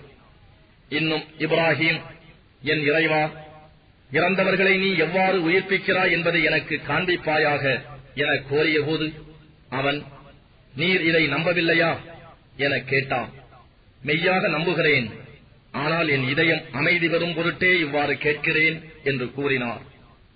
அப்படியாயின் பறவைகளிலிருந்து 4 பிடித்து அவை உம்மிடம் திரும்பி வருமாறு பழக்கிக் கொள்ளும். பின்னர் அவற்றை அறுத்து அவற்றின் ஒவ்வொரு பாகத்தை ஒவ்வொரு மலையின் மீது வைத்துவிடும். பின் அவற்றை கூப்பிடும். அவை உம்மிடம் வேகமாய் பறந்து வரும். நிச்சயமாக அல்லாஹ் மிகைத்தவன், பேரறிவாளன் என்பதை அறிந்து கொள்ளும் என்று அல்லாஹ் கூறினான். அல்லாஹுவின் பாதையில் தங்கள் செல்வத்தை செலவிடுபவர்களுக்கு உவமையாவது, ஒவ்வொரு கதிரிலும் 100 தானிய மணிகளை கொண்ட 7 கதிர்களை முளைப்பிக்கும் ஒரு வித்தை போன்றது. அல்லாஹ் தான் நாடியவர்களுக்கு இதை மேலும் இரட்டிப்பாக்குகின்றான். இன்னும் அல்லாஹ் விசாலமான கொடையுடையவன், யாவற்றையும் நன்கறிபவன். அல்லாஹுவின் பாதையில் எவர் தங்கள் செல்வத்தை செலவிட்ட பின்னர் அதை தொடர்ந்து அதை சொல்லிக் காண்பிக்காமலும் அல்லது வேறு விதமாக நோவினை செய்யாமலும் இருக்கின்றார்களோ அவர்களுக்கு அதற்குரிய நற்கூலி அவர்களுடைய இறைவனிடத்தில் உண்டு. இன்னும் அவர்களுக்கு எத்தகைய பயமும் இல்லை, அவர்கள் துக்கமும் அடைய மாட்டார்கள். கனிவான இனிய சொற்களும் மன்னித்தலும் தர்மம் செய்தபின் நோவினையை தொடரும்படி செய்யும் தர்மத்தை விட மேலானவையாகும். தவிர அல்லாஹ் எவரிடத்தும் எவ்வித தேவையும் இல்லாதவன், மிக்க பொறுமையாளன். நம்பிக்கை கொண்டவர்களே, அல்லாஹுவின் மீதும் இறுதி நாளின் மீதும் நம்பிக்கை கொள்ளாமல் மனிதர்களுக்கு காட்டுவதற்காகவே தன் பொருளை செலவழிப்பவனை போல கொடுத்ததை சொல்லிக் காண்பித்தும் நோவினைகள் செய்தும் உங்கள் சதகாவை தான தர்மங்களை பாழாக்கி விடாதீர்கள். அப்படி செய்பவனுக்கு உவமையாவது ஒரு வழுக்கு பாறையாகும். அதன் மேல் சிறிது மண் படிந்துள்ளது. ஆனால் அதன் மீது பெருமழை பெய்து அதில் இருந்த சிறு மண்ணையும் கழுவி துடைத்து விட்டது. இவ்வாறே அவர்கள் செய்த தானத்திலிருந்து மறுமையில் யாதொரு பலனையும் அடைய மாட்டார்கள். இன்னும் அல்லாஹ் நிராகரிப்பவரான மக்களை நேர்வழியில் செலுத்துவதில்லை. அல்லாஹுவின் திருப்பொருத்தத்தை அடையவும் தங்கள் ஆத்மாக்களை உறுதியாக்கிக் கொள்ளவும் யார் தங்கள் செல்வங்களை செலவு செய்கிறார்களோ அவர்களுக்கு உவமையாவது, உயரமான வளமுள்ள பூமியில் ஒரு தோட்டம் இருக்கிறது. அதன் மேல் பெருமழை பெய்கிறது. அப்பொழுது அதன் விளைச்சல் இரட்டிப்பாகிறது. இன்னும் அதன் மீது அப்படி பெருமழை பெய்யாவிட்டாலும் பொடிமழையே அதற்கு போதுமானது. அல்லாஹ் நீங்கள் செய்வதையெல்லாம் பார்க்கின்றவனாக இருக்கின்றான். உங்களில் யாராவது ஒருவர் இதை விரும்புவாரா? அதாவது அவரிடம் பேரீச்ச மரங்களும் திராட்சை கொடிகளும் கொண்ட ஒரு தோட்டம் இருக்கிறது. அதன் கீழே நீரோடைகள் ஒலித்து ஓடுகின்றன. அதில் அவருக்கு எல்லா வகையான கனி வர்க்கங்களும் உள்ளன. அப்பொழுது அவருக்கு வயோதிகம் வந்துவிடுகிறது. அவருக்கு வலுவில்லாத பலகீனமான சிறு குழந்தைகளாம் இருக்கின்றன. இந்நிலையில் நெருப்புடன் கூடிய ஒரு சூறாவளி காற்று அந்த தோட்டத்தை எரித்து சாம்பலாக்கி விடுகின்றது. இதை அவர் விரும்புவாரா? நீங்கள் சிந்தனை செய்யும் பொருட்டு அல்லாஹ் தன் அத்தாட்சிகளை உங்களுக்கு தெளிவாக விளக்குகின்றான். நம்பிக்கை கொண்டோரே, நீங்கள் சம்பாதித்தவற்றிலிருந்தும் பூமியிலிருந்து நாம் உங்களுக்கு வெளிப்படுத்தி தந்த தானியங்கள், கனி வகைகள் போன்றவற்றிலிருந்தும் நல்லவற்றையே தான தர்மங்களில் செலவு செய்யுங்கள். அன்றியும் கெட்டவற்றை தேடி அவற்றிலிருந்து சிலவற்றை தான தர்மங்களில் செலவழிக்க நாடாதீர்கள். ஏனெனில் அத்தகைய பொருள்களை வேறெவரும் உங்களுக்கு கொடுத்தால் வெறுப்புடன் கண்மூடிக்கொண்டே அல்லாது அவற்றை நீங்கள் வாங்க மாட்டீர்கள். நிச்சயமாக அல்லாஹ் எவரிடத்தும் எந்த தேவையும் அற்றவனாகவும் புகழுக்கெல்லாம் உரியவனுமாகவும் இருக்கின்றான் என்பதை நீங்கள் நன்கறிந்து கொள்ளுங்கள். தான தர்மங்கள் செய்வதனால் வறுமை உண்டாகிவிடும் என்று அதைக் கொண்டு உங்களை ஷைத்தான் பயமுறுத்துகிறான். ஒழுக்கமில்லா செயல்களை செய்யுமாறும் உங்களை ஏவுகிறான். ஆனால் அல்லாஹ்வோ நீங்கள் தான தர்மங்கள் செய்தால் தன்னிடம் இருந்து மன்னிப்பும் அருளும் பொருளும் மிக்க செல்வமும் கிடைக்கும் என்று வாக்களிக்கின்றான். நிச்சயமாக அல்லாஹ் விசாலமான கொடையுடையவன், யாவற்றையும் நன்கறிபவன். தான் நாடியவருக்கு அவன் ஞானத்தை கொடுக்கின்றான். இத்தகைய ஞானம் எவருக்கு கொடுக்கப்படுகிறதோ அவர் கணக்கில்லா நன்மைகள் கொடுக்கப்பட்டவராக நிச்சயம் ஆகிவிடுகிறார். எனினும் நல்லறிவுடையோர் தவிர வேறு யாரும் இதை சிந்தித்து பார்ப்பதில்லை. இன்னும் செலவு வகையிலிருந்து நீங்கள் என்ன செலவு செய்தாலும் அல்லது நேர்ச்சைகளில் எந்த நேர்ச்சை செய்தாலும் நிச்சயமாக அல்லாஹ் அதனை நன்கறிவான். அன்றியும் அக்கிரமக்காரர்களுக்கு உதவி செய்வோர் எவரும் இலர். தான தர்மங்களை நீங்கள் வெளிப்படையாக செய்தால் அதுவும் நல்லதே. ஏனெனில் அவ்வாறு செய்ய பிறரை வெளிப்படையாக செய்தால் அதுவும் நல்லதே. ஏனெனில் அவ்வாறு செய்ய பிறரையும் அது தூண்டும். எனினும் அவற்றை மறைத்து ஏழை எளியோருக்கு அவை கிடைக்கும்படி செய்தால் அது உங்களுக்கு இன்னும் நல்லது. அது உங்களுடைய பாவங்களையும் நீக்கும். நீங்கள் செய்வதையெல்லாம் அல்லாஹ் நன்கறிந்தவனாகவே இருக்கின்றான். நபியே, அவர்களை நேர்வழியில் நடத்துவது உம் கடமை அல்ல.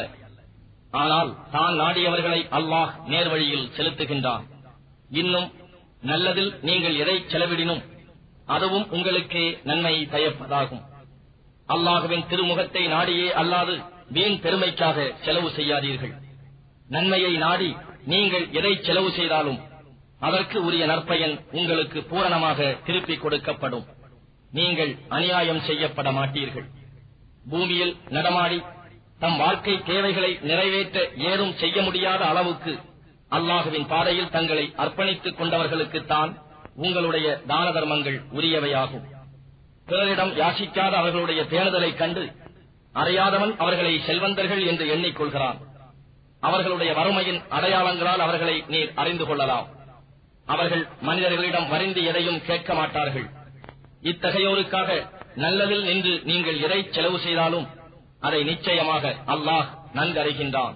யார் தங்கள் பொருள்களை தான தர்மங்களில் இரவிலும் பகலிலும் ரகசியமாகவும் பகிரங்கமாகவும் செலவு செய்கின்றார்களோ அவர்களுக்கு அவர்களுடைய இறைவனிடத்தில் நற்கூலி இருக்கிறது. அவர்களுக்கு அச்சமும் இல்லை, அவர்கள் துக்கப்படவும் மாட்டார்கள். யார் வட்டி வாங்கி தின்கிறார்களோ அவர்கள் மறுமையில் ஷைத்தானால் தீண்டப்பட்ட ஒருவன் பைத்தியம் பிடித்தவனாக எழுவது போல் அல்லாமல் வேறு விதமாய் எழமாட்டார்கள். இதற்கு காரணம் அவர்கள் நிச்சயமாக வியாபாரம் வட்டியை போன்றதே என்று கூறியதனாலேயாம். ஆனால் அல்லாஹ் வியாபாரத்தை ஆகுமானதாக்கி வட்டியை விலக்கி இருக்கின்றான். ஆயினும் யார் தன் ரப்பிடம் இருந்து நற்போதனை வந்தபின் அதை விட்டும் விலகி விடுகிறானோ அவனுக்கு முன்னர் வாங்கியது உரித்தானது என்றாலும் அவனுடைய விவகாரம் அல்லாஹுவிடம் இருக்கிறது. ஆனால் யார் நற்போதனை பெற்ற பின்னர் இப்பாவத்தின்பால் திரும்புகிறார்களோ அவர்கள் நரக நெருப்பின் தோழர்கள் ஆவார்கள். அவர்கள் அதில் என்றென்றும் தங்கிவிடுவார்கள்.